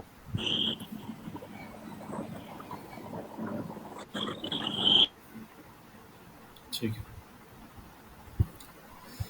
ठीक है। तो पोर्ट नंबर समझ गए हम लोग, है ना? तो उसमें इसमें तो कोई डाउट नहीं है ना? सर एक क्वेश्चन था मेरा। हाँ श्योर, बताएं। सर आप बोल रहे थे कि अगर हम HTTPS में लाइक सोर्स डेस्टिनेशन का पोर्ट नंबर ऑटोमेटिक जनरेट हो जाता है, हाँ, अगर सोर्स हम का सोर्स डेस्टिनेशन का पोर्ट ऑटोमेटिक जनरेट होगा। नहीं नहीं, सोर्स का जैसे आप सर्विस हेलो लेते सर। हैं ना, जी आप यूज करेंगे HTTPS google.com, तो HTTPS का पोर्ट ऑलरेडी डिफाइंड है क्योंकि जी आपने सर्विस को कॉल किया, और जैसे ठीक ही सर्विस को कॉल किया तो HTTPS का आपको पता है कि उसका वो वेल नोन पोर्ट है और उसका पोर्ट नंबर 443 है। तो यानी आपका डोमेन मिल गया, डोमेन से आईपी ले लिया और उस सर्विस से उसने पोर्ट लगा दिया।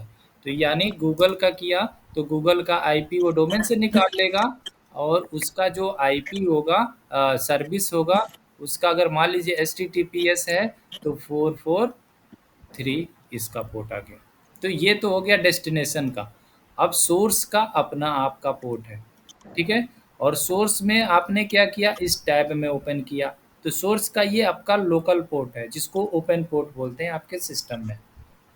मतलब रैंडम पोर्ट जो होगा ये सर। जो पोर्ट होगा, ये जो आपका सिस्टम उठाएगा, ये तो पेड होगा। अगर पेड होगा तो अब जितने टैब खोलेंगे उतना आपको पे करना पड़ेगा, तो ये तो फ्री होना चाहिए। तो इन्होंने क्या किया है कि 49,100 यहाँ से लेकर के 65,535 तक ये रैंडम पोर्ट कर दिया भैया। तो आप इतना पोर्ट अपने सिस्टम में ओपन कर लेंगे, आपको पे नहीं करना पड़ेगा। ठीक है सर। ठीक है। तो ये जो रैंडम पोर्ट जो जनरेट होता है वो आपके लोकल सिस्टम में होता है, और जो वेल नोन या रजिस्टर्ड पोर्ट होता है आप उस सर्विस को जो यूज कर रहे हैं उसका पोर्ट होता है, ठीक है। ठीक है।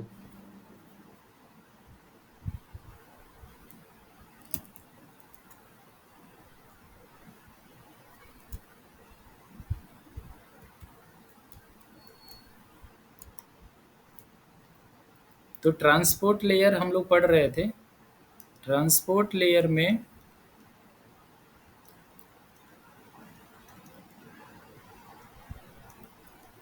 में पहला हमने पढ़ा ट्रांसपोर्टेशन का,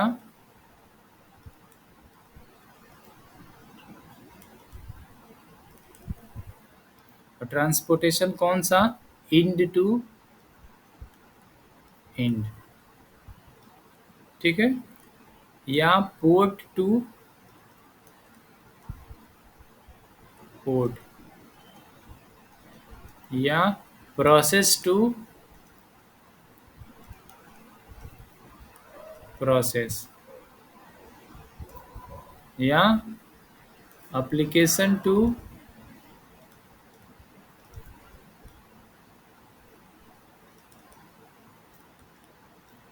एप्लीकेशन।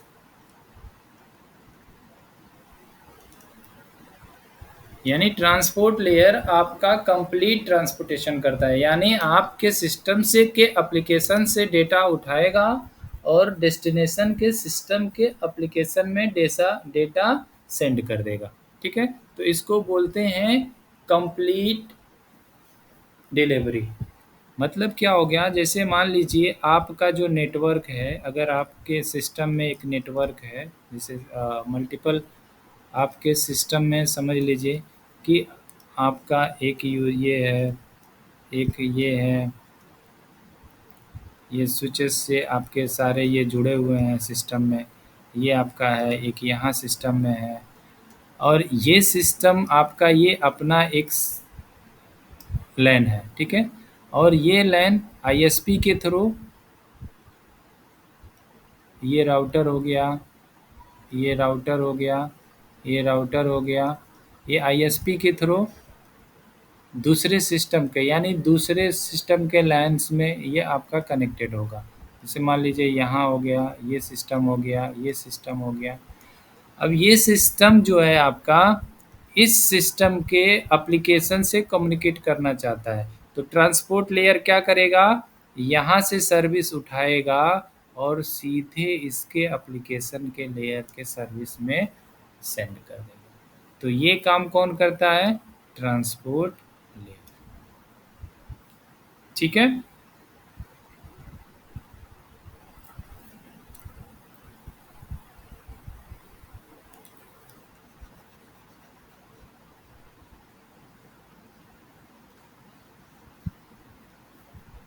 उसके बाद ट्रांसपोर्ट लेयर का काम क्या है, रिलायबिलिटी का काम है।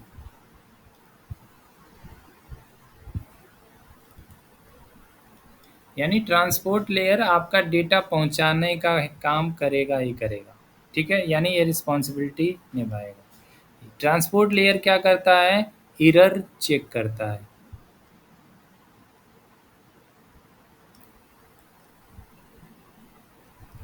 एरर चेक जो करता है वो एल्गोरिदम यूज करता है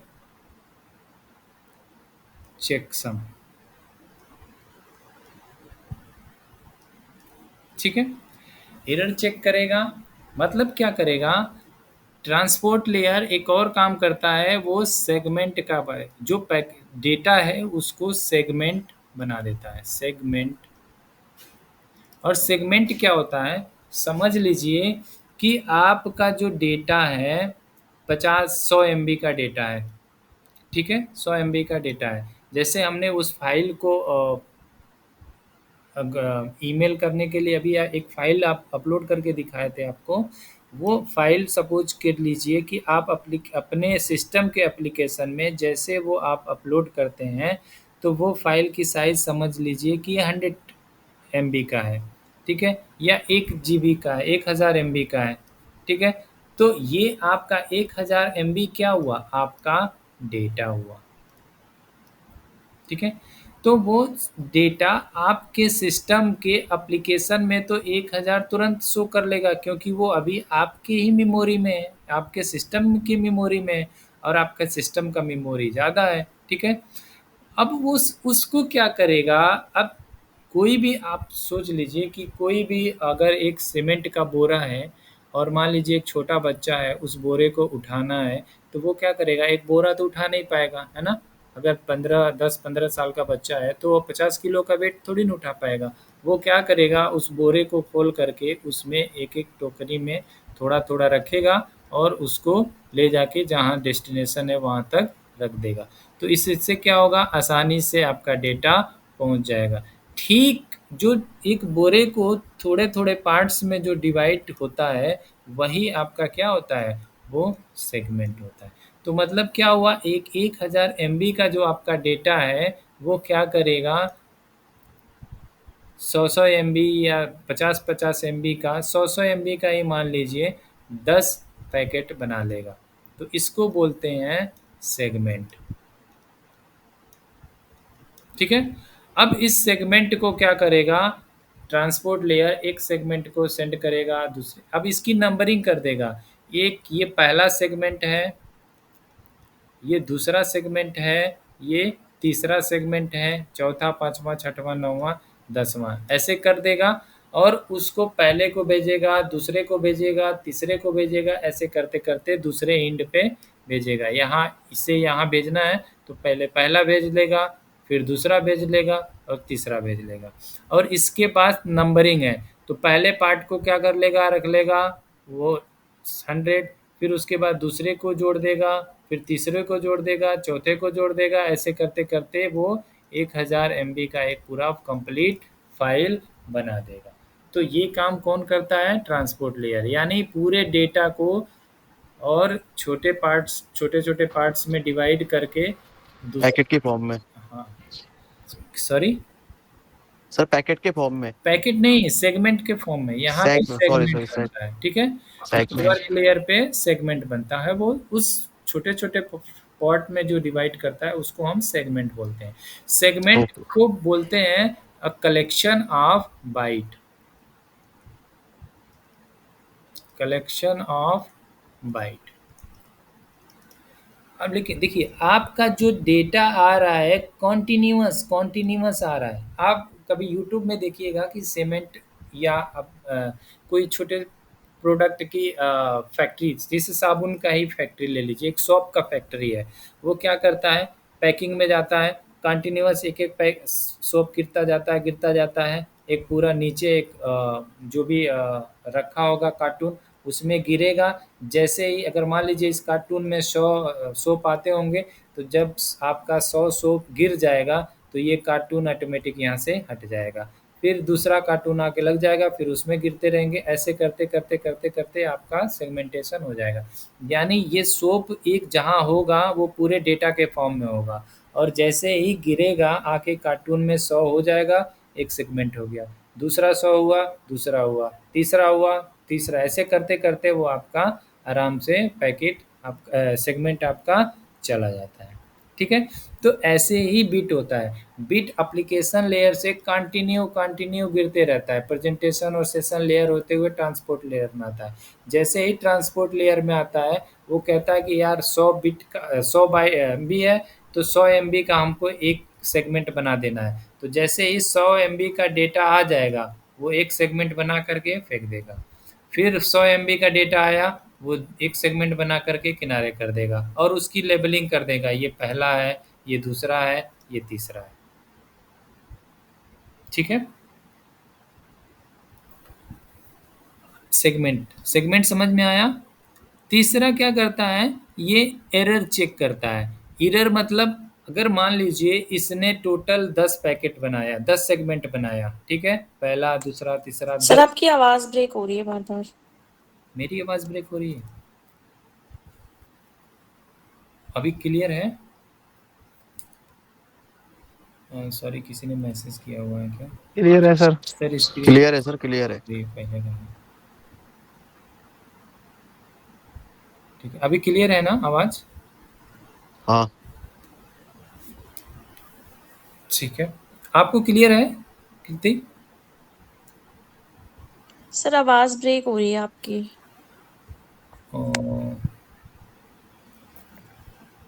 मेरे और लोगों को तो जा रही है, बट नहीं इंटरनेट सर, सही आ रही है सर आवाज तो। क्लियर है सर, आवाज वॉइस क्लियर है। मेरे साइड पे इशू होगा सर फिर। अच्छा अभी हुई है ये 5-6 मिनट। अच्छा, एक बार डिस्कनेक्ट होके कनेक्ट होइए, जरा देखिए। हाँ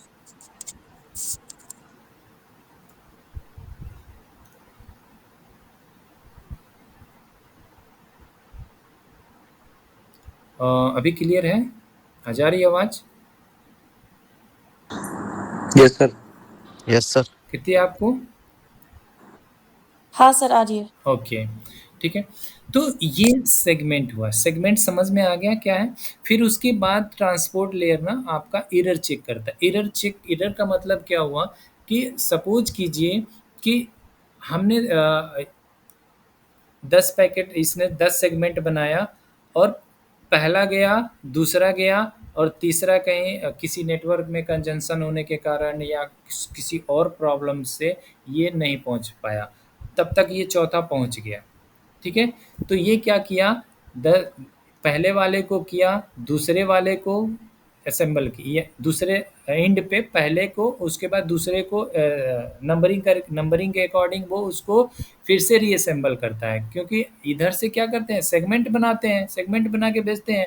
जहाँ रिसीवर एंड में क्या करेगा, उस सेगमेंट को जोड़ करके पूरा डेटा बनाएगा, है ना। तो पहले को जोड़ देगा, फिर दूसरे को जोड़ देगा, फिर जो तीसरे नंबर का ये वेट करेगा, तब तक इसके पास चौथा वाला पहुंच गया। तो ये देखेगा कि ये तीसरा आया ही नहीं है और चौथा आ गया, तो ये क्या करेगा, फिर इसको एक मैसेज भेजेगा, भैया आपका जो थर्ड जो सेगमेंट है वो मेरे पास नहीं आया है। तो फिर क्या करेगा, उस फिर थर्ड सेगमेंट को फिर से रीट्रांसमिट करेगा। तो इसीलिए ये क्या करता है, ट्रांसपोर्ट लेयर रीट्रांसमिट भी करता है।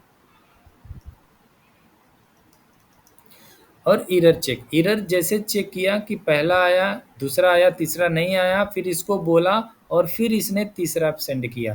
जब तीसरा पहुंच जाएगा तो उसको उसके हिसाब से सॉर्टिंग करके फिर ये पूरा डेटा अपना बना लेगा। तो एरर भी चेक किया, और अगर एरर में कोई सेगमेंट नहीं पहुंचा तो उसको क्या किया, बोला कि फिर से सोर्स जो भेजने वाला है उसको बोला कि फिर से आप सेंड कीजिए, तो इसने फिर से दूसरा सेंड किया और यहाँ तक ऐसे कम्युनिकेशन स्टेब्लिश्ड हो जाता है, यानी इफेक्टिव कम्युनिकेशन हो जाता है। तीसरा और नेक्स्ट इसका काम है, ये फ्लो कंट्रोल करता है।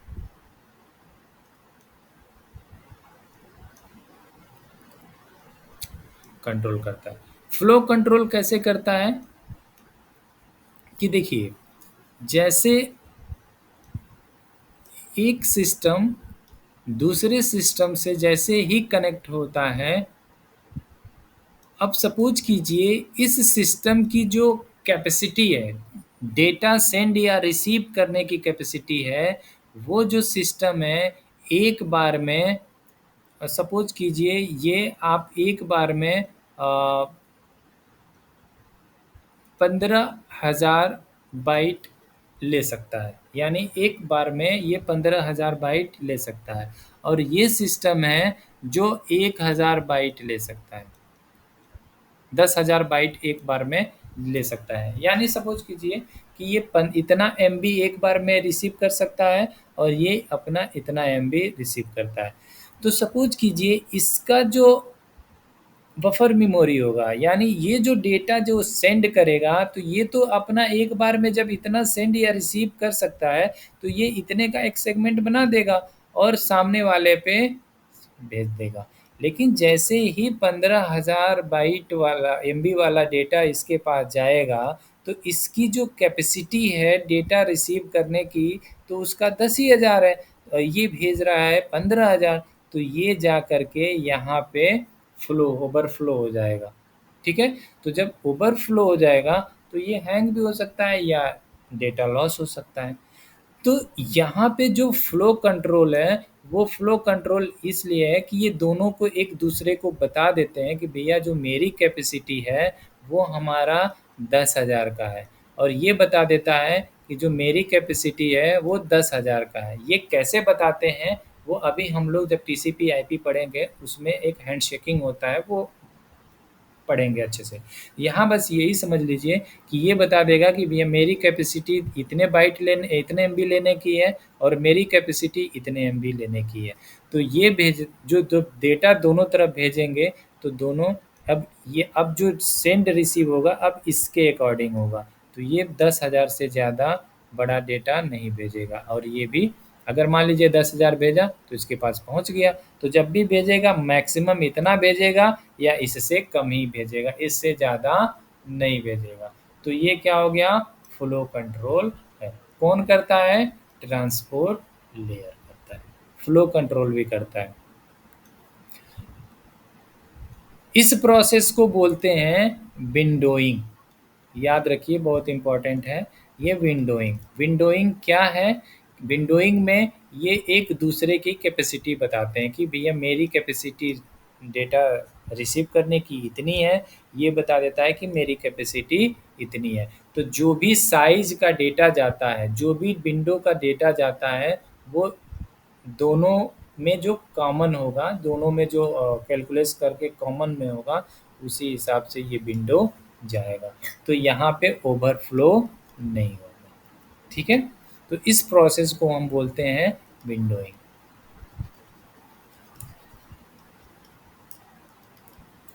फ्लो कंट्रोल हुआ। तीसरा जो होता है, ये यहाँ पे मल्टीप्लेक्सिंग और डीमल्टीप्लेक्सिंग।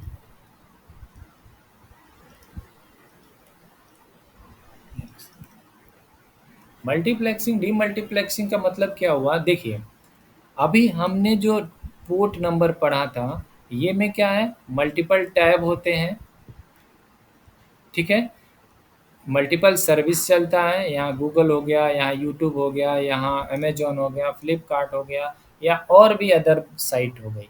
लेकिन ये सारा डेटा किधर से जाता है, इंटरनेट पे, सर्वर पे। मान लीजिए ये गूगल का सर्वर हो गया, ये अमेजोन का हो गया, ये आपका यूट्यूब का हो गया, ये गूगल हो गया, अमेजोन हो गया, यूट्यूब का हो गया। ये सारे किससे कनेक्ट होंगे, इंटरनेट से, है ना।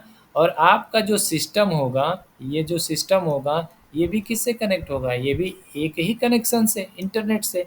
अब ये सारे जो पोर्ट का डेटा जाएगा वो इसी इंटरनेट से तो जाएगा। तो ये क्या करता है, यहाँ का डेटा, यहाँ का डेटा, यहाँ का डेटा, यहाँ का डेटा, ये क्या करता है अपने एक बफर मेमोरी में लेता है। मतलब क्या हुआ, ये इन डेटा को एक ही जगह मल्टीप्लेक्स करता है और ये जो डेटा आपका एनआईसी के थ्रू, इंटरनेट के थ्रू जाता है। अब इसमें से यहाँ पे सोर्स आईपी, डेस्टिनेशन आईपी से वो डेटा छटनी हो करके जो गूगल का रहेगा वो गूगल पे जाएगा, जो अमेजोन का रहेगा वो अमेजोन का जाएगा, जो आपका यूट्यूब का रहेगा वो यूट्यूब पे जाएगा। अब इसके एंड पे अब जैसे एक सिस्टम यूट्यूब कर रहा है, वैसे वर्ल्ड में तो और भी सारे सिस्टम होंगे जो यूट्यूब को एक्सेस करते होंगे। अब वहाँ से जब डेटा आएगा, मल्टीपल जगह से जब डेटा आएगा, वो यहाँ जाएगा यूट्यूब के लिंक पे और वो क्या करेगा, इन डेटा को डीमल्टीप्लेक्स करेगा। डीमल्टीप्लेक्स करके जहाँ उनको जिस जो किसी को मूवी देखना है तो वहाँ भेज देगा, किसी को कुछ भेजना है वहाँ भेज देगा। तो एक तरफ से मल्टीप्लेक्स हो रहा है और दूसरे एंड में वो डीमल्टीप्लेक्स हो रहा है। तो इसको हम बोलते हैं मल्टीप्लेक्सिंग और डीमल्टीप्लेक्सिंग। ये कहाँ होता है, आपका ट्रांसपोर्ट लेयर पे। समझ में आया मल्टीप्लेक्सिंग और डीमल्टीप्लेक्सिंग? जी सर। हाँ ठीक है। जी सर। Yes sir. तो इसलिए ट्रांसपोर्ट लेयर अपने आप में ये बहुत ही बड़ा चैप्टर हो जाता है और टॉपिक हो जाता है और बहुत ही इम्पोर्टेंट टॉपिक हो जाता है। ठीक है। सर इंटरव्यू में इतने डीपली पूछ सकते हैं वैसे? हाँ बिल्कुल पूछ सकते हैं। ट्रांसपोर्ट लेयर में सेगमेंट, उसमें पूछ सकते हैं कि ट्रांसपोर्ट लेयर में जो डेटा होता है वो क्या बनता है। ठीक है। सेगमेंट सेगमेंट बनता है। आपसे पूछ सकते हैं कि ट्रांसपोर्ट लेयर का फीचर्स बता दीजिए, तो आप ये कर देंगे, ये करता है जितने भी हम फीचर्स दिखाए हैं। आप पूछ सकता है कि ट्रांसपोर्ट लेयर पे जो एरर चेक करता है वो किस एल्गोरिथम के थ्रू यूज चेक करता है, क्या यूज करके एरर चेक करता है, आपको सेक्शन बता देना है। उसमें पूछता है कि कौन सी सर्विसेज यूज करता है ट्रांसपोर्ट लेयर, तो आपको बता देना है टीसीपी, यूडीपी। ठीक है, टीसीपी, यूडीपी। ठीक है जी जी। तो ये सारे ऐसे क्वेश्चन, और यहाँ व्यवसाय से तो क्वेश्चन रहेंगे ही रहेंगे, इसमें आपको तो इग्नोर नहीं कर सकते। और व्यवसाय में मोस्ट मतलब सबसे ज़्यादा अगर वेटेज या सबसे ज़्यादा इम्पोर्टेंस अगर दिया जाता है तो ट्रांसपोर्ट लेयर को ही दिया जाता है, क्योंकि इसमें बहुत सारे सर्विसेज, बहुत सारे वर्क होते हैं। क्योंकि ये जो रिस्पॉन्सिबल होता है सोर्स टू डेस्टिनेशन, सीधे एप्लीकेशन टू एप्लीकेशन कम्युनिकेशन के लिए।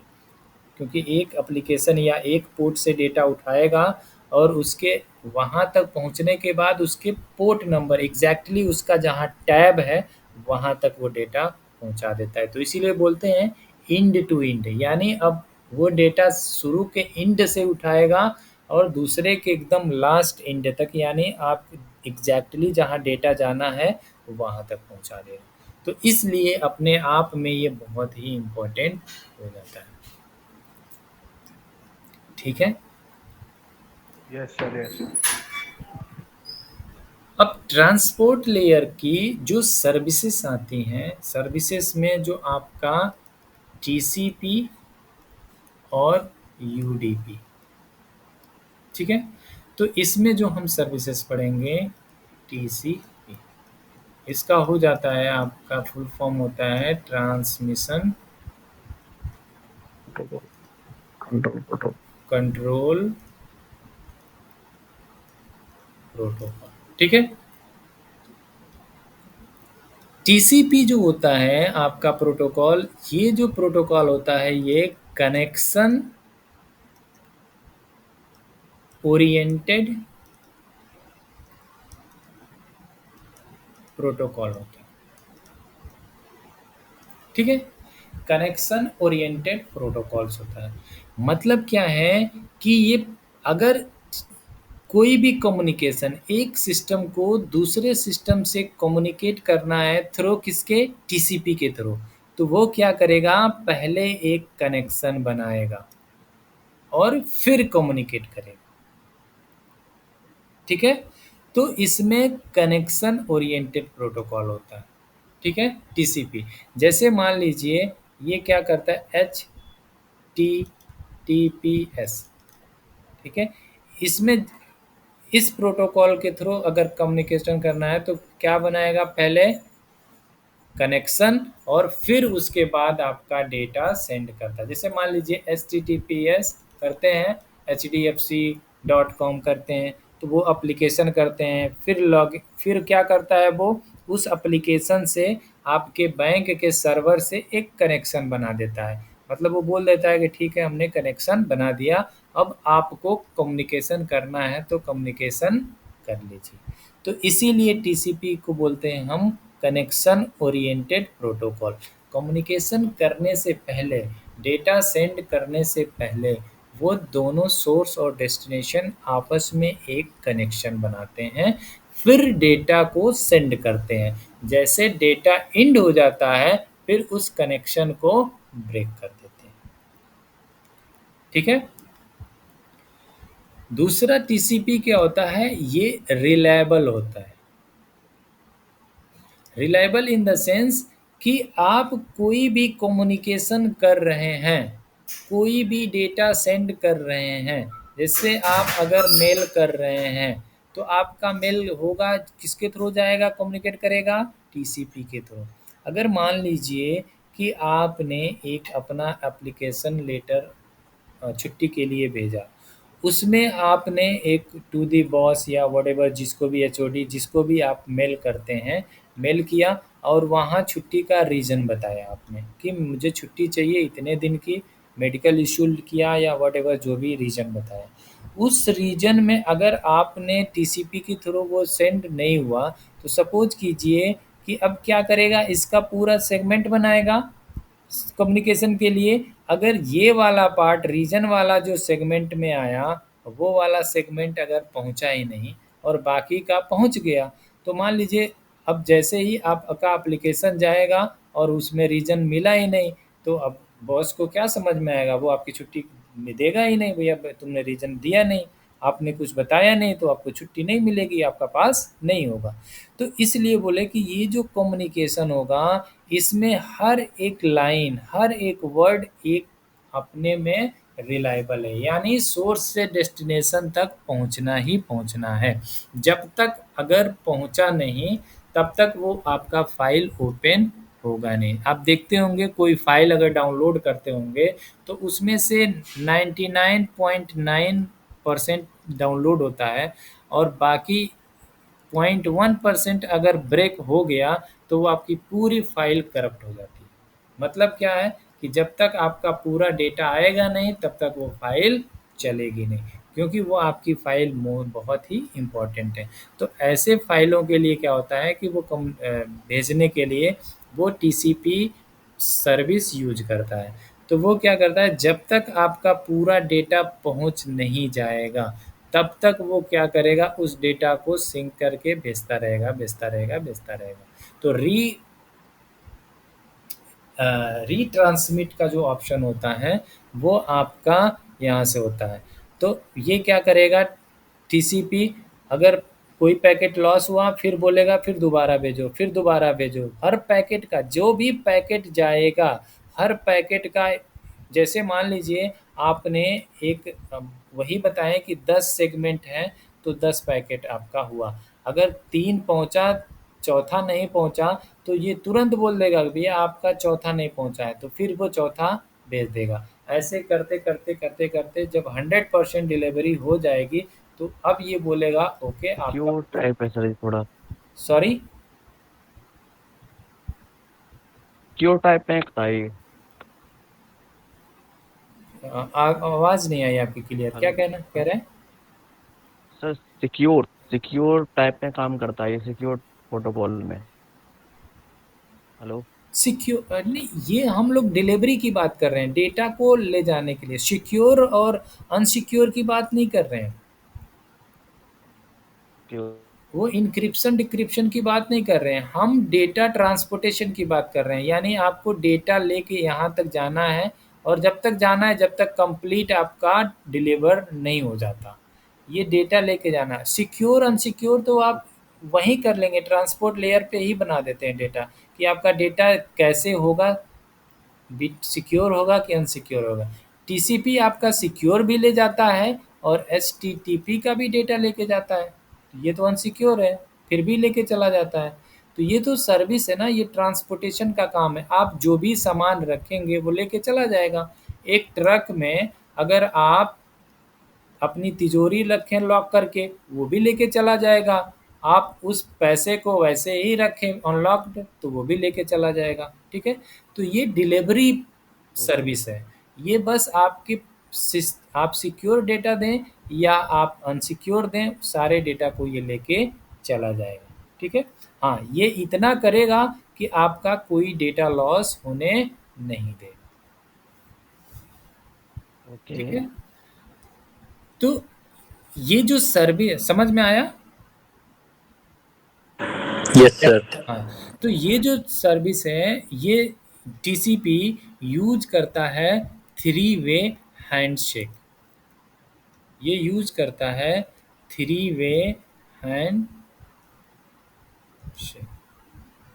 क्या होता है 3 वे हैंडशेक? जैसे मान लीजिए कि ये आपका सिस्टम है और ये दूसरे का जो भी आपका डेस्टिनेशन का सिस्टम है। ठीक है, तो यहाँ पे क्या करेगा, ये आपका डेटा सेंड करेगा। ये बोलता है एक सिंक पैकेट जनरेट करता है। अभी हम कनेक्शन की बात करते हैं, पहले क्या करता है कनेक्शन। ये सिंक पैकेट बात करेगा, सिंक पैकेट। ठीक है, तो उन सिंक पैकेट में क्या रहेगा, ये अपने जो भी इंफॉर्मेशन रहेगा वो इसको भेजेगा कि अपना एडवर्टाइजिंग करेगा। क्या एडवर्टाइजिंग करेगा कि भैया देखो मेरा जो विंडोइंग है, मेरे विंडो का जो साइज है वो हम 10,000 MB से ज़्यादा हम एक बार में डेटा नहीं ले सकते। हमारा सोर्स पोर्ट ये है, डेस्टिनेशन ये है। ठीक है, ये लगा करके उसको भेजेगा। ठीक है, अब जैसे ही ये पैकेट इसके पास जाएगा, डिलीवर हो जाएगा, तो ये क्या करेगा, इसके पैकेट का एक एक्नॉलेज देगा। यानी ये जो पैकेट यहाँ पहुँच गया, इसका एक ये एक्नॉलेज देगा कि भैया आपने जो पैकेट मेरे पास भेजा है वो मेरे पास पहुँच गया है। और इसके एक्नॉलेज के साथ एक और सिंक जो है अपना जनरेट करेगा, ये भी अपना एडवर्टाइज करेगा, ये भी अपनी कैपेसिटी बताएगा, बोलेगा भैया देखो मेरी जो साइज़ है 15 MB एक बार में स्टोर करने की ये है, मेरा सोर्स पोर्ट ये है, डेस्टिनेशन ये है, ये सारा चीज़ बताएगा। और उसके साथ ये अपना सिंक पैकेट लगा के भेज देगा। और जैसे ही ये अब इसके सिंक का तो इसका एक्नॉलेजमेंट भेज दिया, और जैसे ही ये इसका जो सिंक आएगा अब इसके सिंक का ये एक एक्नॉलेज देगा। तो मतलब क्या हुआ, यूँ समझ लीजिए कि आपने अपने घर पे कोई पार्सल भेजा या कोई सामान भेजा और मम्मी से बोला कि मम्मी मुझे ये वाला सामान भेज देना, जो आदमी जा रहा है उससे। और ये आपने बोला है कि फ़ोन करके कि मम्मी जब ये सामान पहुंच जाएगा आपके पास तो आप मुझे एक्नॉलेज दे दीजिएगा। ठीक है, तो आप क्या किए, उसको पार्सल दिए और आपके पास मम्मी को ले जा कर के वो दे दिया। तो मम्मी आपको तुरंत उस पार्सल का एक्नॉलेज दी कि बेटा आपने जो भेजा है पार्सल वो मुझे मिल गया है। और उस आदमी को साथ में उन्होंने जो आपने सामान मंगाया है वो भी दे दी। जैसे ही वो आदमी आपके पास आएगा और आपकी मम्मी ने जो भेजा आपको मिल गया, तो फिर आपने मम्मी को बताया फ़ोन करके कि मम्मी आपका सामान भी मिल गया है। तो मतलब ऐसे क्या हुआ, ये जो आपका ट्रांसपोर्टेट सामान जो डिलीवर्ड हुआ है एक तरफ से दूसरे तरफ, वो 100% बिल्कुल एक्यूरेट डिलीवर्ड हो गया है। ऐसा नहीं है कि आपने जो भेजा आपको अभी आप टेंशन में है कि यार मिला कि नहीं मिला। ठीक है, अगर आपको एक्नॉलेजमेंट नहीं मिलेगा तो आप टेंशन में रहेंगे। अगर मिल गया तो आप समझ गए कि हाँ भैया आप घर पे पहुंच गया है। और वैसे ही आप अगर बता देंगे कि आप घर से जो सामान आया है आप बता देंगे कि हाँ मुझे भी मिल गया है। तो मतलब हर मैसेज का जब एक्नॉलेजमेंट आता है उसको हम बोलते हैं थ्री वे हैंड शेक। यानी आपने भेजा, उनको मिला, उन्होंने भी भेजा, आपको मिला और आप दोनों ने एक दूसरे को बता दिया कि हाँ आपका भी सामान मिल गया, ये भी बोल दिए कि हाँ आपका भी मिल गया। इसको बोलते हैं थ्री वे हैंड शेकिंग। ठीक है। अब ये जो मैसेज भेजता है, ये जो टीसीपी का हेडर लगा के भेजता है मैसेज के साथ, वो जो साइज होता है हेडर का 20 बाइट से लेकर के 60 बाइट तक होता है। ठीक है। जो आप हेडर लगाते हैं ना डेटा के साथ, L7 का लगा दिए, L6 का लगा दिए, फिर वो नीचे वाला L7 L6 लगा दिया, फिर नीचे वाला L5 L6 लगा दिया, फिर उसके बाद ट्रांसपोर्ट लेयर के पास आए, फिर उसने अपने हेडर लगाया ट्रांसपोर्ट लेयर का। अगर टीसीपी है तो टीसीपी का हेडर लगाएगा, यूडीपी है तो यूडीपी का हेडर लगाएगा। तो टीसीपी के हेडर का जो साइज होता है वो 20 बाइट से लेकर के 60 बाइट तक होता है। अब हेडर में कौन से फील्ड होते हैं ये हम लोग अगर आप लोग चाहें तो अभी पढ़ सकते हैं, अदरवाइज ये थोड़ा सा और बड़ा है, टाइम लगेगा लगभग 15-20 मिनट, वो नेक्स्ट क्लास में भी पढ़ सकते हैं। लेकिन ये हेडर बहुत ही इम्पोर्टेंट है। ये सारे आपके सीसीएनपी में अगर आप और आगे जाएंगे वहाँ पे भी काम करेगा। और अगर आप सिक्योरिटी में फील्ड में जाते हैं तो हेडर भी बहुत ही इम्पोर्टेंट है। वहाँ पे तो आपको इसकी नॉलेज होनी ही चाहिए। ठीक है। Okay sir. तो अगर आप बोले नेक्स्ट तो क्लास सर। कर सकते हैं, नहीं तो नेक्स्ट क्लास में कर लेंगे, है ना। तो आई थिंक नेक्स्ट क्लास में रात हो गई। ठीक है। ठीक है, मुझे भी लग रहा है आप लोग थक जाते हैं। काम भी करना और पढ़ना एक बहुत बड़ा चैलेंज है। कोई नहीं, धीरे धीरे ये सारी चीज़ें हो जाएंगी। अभी थ्योरी में थोड़ा सा आपको लगेगा, बट जब हम लोग प्रैक्टिकल करेंगे तो और इंटरेक्टिव और इंटरेस्टिंग हो जाएगा। ठीक है। दिस संडे आना है सर प्रैक्टिकल के लिए। तो अभी प्रैक्टिकल है नहीं। ठीक है। जब हम अभी ओके। कुछ क्लासेस थ्योरी के चलेंगे, जब प्रैक्टिकल स्टार्ट होगा तो फिर स्विचिंग जब स्टार्ट होगा ना तो फिर तब से फिर प्रैक्टिकल ही प्रैक्टिकल रहेगा। अभी आपका OSI TCP IP मॉडल चलेगा और उसके बाद IP एड्रेस चलेगा, तो ये थोड़ा सा थ्योरेटिकल रहेगा कुछ क्लासेस। ठीक है। तो जब प्रैक्टिकल शुरू होगा तो कंटिन्यूअस लास्ट तक प्रैक्टिकल ही प्रैक्टिकल रहेगा। Okay sir. ठीक है। तो होप सो कोई क्वेरी वगैरह अगर ऐसी चीज़ें जो ना समझ में आई हो, या चीज़ें समझ में आ रही हैं आप लोगों को ना, ऐसा तो नहीं है कि कोई प्रॉब्लम। जी सर आ रही है। हाँ, तो ठीक है। ऐसे ही धीरे धीरे हम लोग बिल्कुल बेसिक से शुरू करेंगे और बिल्कुल बिल्कुल अंदर तक जाएंगे, चीज़ों को बिल्कुल एग्जैक्टली बिट बाय बिट समझेंगे। और अगर हम बिल्कुल ग्राउंड बेसिक से समझते हैं चीज़ों को तो बहुत ही आसानी से हो जाएंगी। अब देखिएगा, अगर आप लोग ट्रांसपोर्ट लेयर खुद से भी पढ़ेंगे, अभी फर्स्ट टाइम तो उतना नहीं आएगा समझ में, दूसरी बार आप रिपीट करेंगे, वीडियो देखेंगे, समझेंगे, तो 2-3 बार में आप बिल्कुल इसके मास्टर हो जाएंगे। फिर आपका कोई भी क्वेरी, कोई भी क्वेश्चन आपको फंसेगा नहीं, तो आप समझ जाएंगे। ठीक है। तो आई थिंक आज के लिए इतना ही करते हैं। ठीक है। और फिर मिलेंगे नेक्स्ट क्लास में। आप लोग पढ़िए और पढ़ के अगर कोई डाउट होता है तो क्वेश्चन नोट कर लीजिए, और शुरू के टाइम में हम लोग डिस्कस कर लेंगे। ठीक है। अगर कोई कम्युनिकेशन में प्रॉब्लम्स है, कोई चीज़ें नहीं समझ में आती हैं या, तो आप लोग प्लीज़ बता दिया करिए मुझे, मैं और भी इम्प्रूव करके आपको और चीज़ें हो सकता है कि और तरीके से समझा लूँ। ठीक है। तो ओके सर। ठीक है। Okay sir, good okay night. Okay. Good night sir. Good night sir. Good night.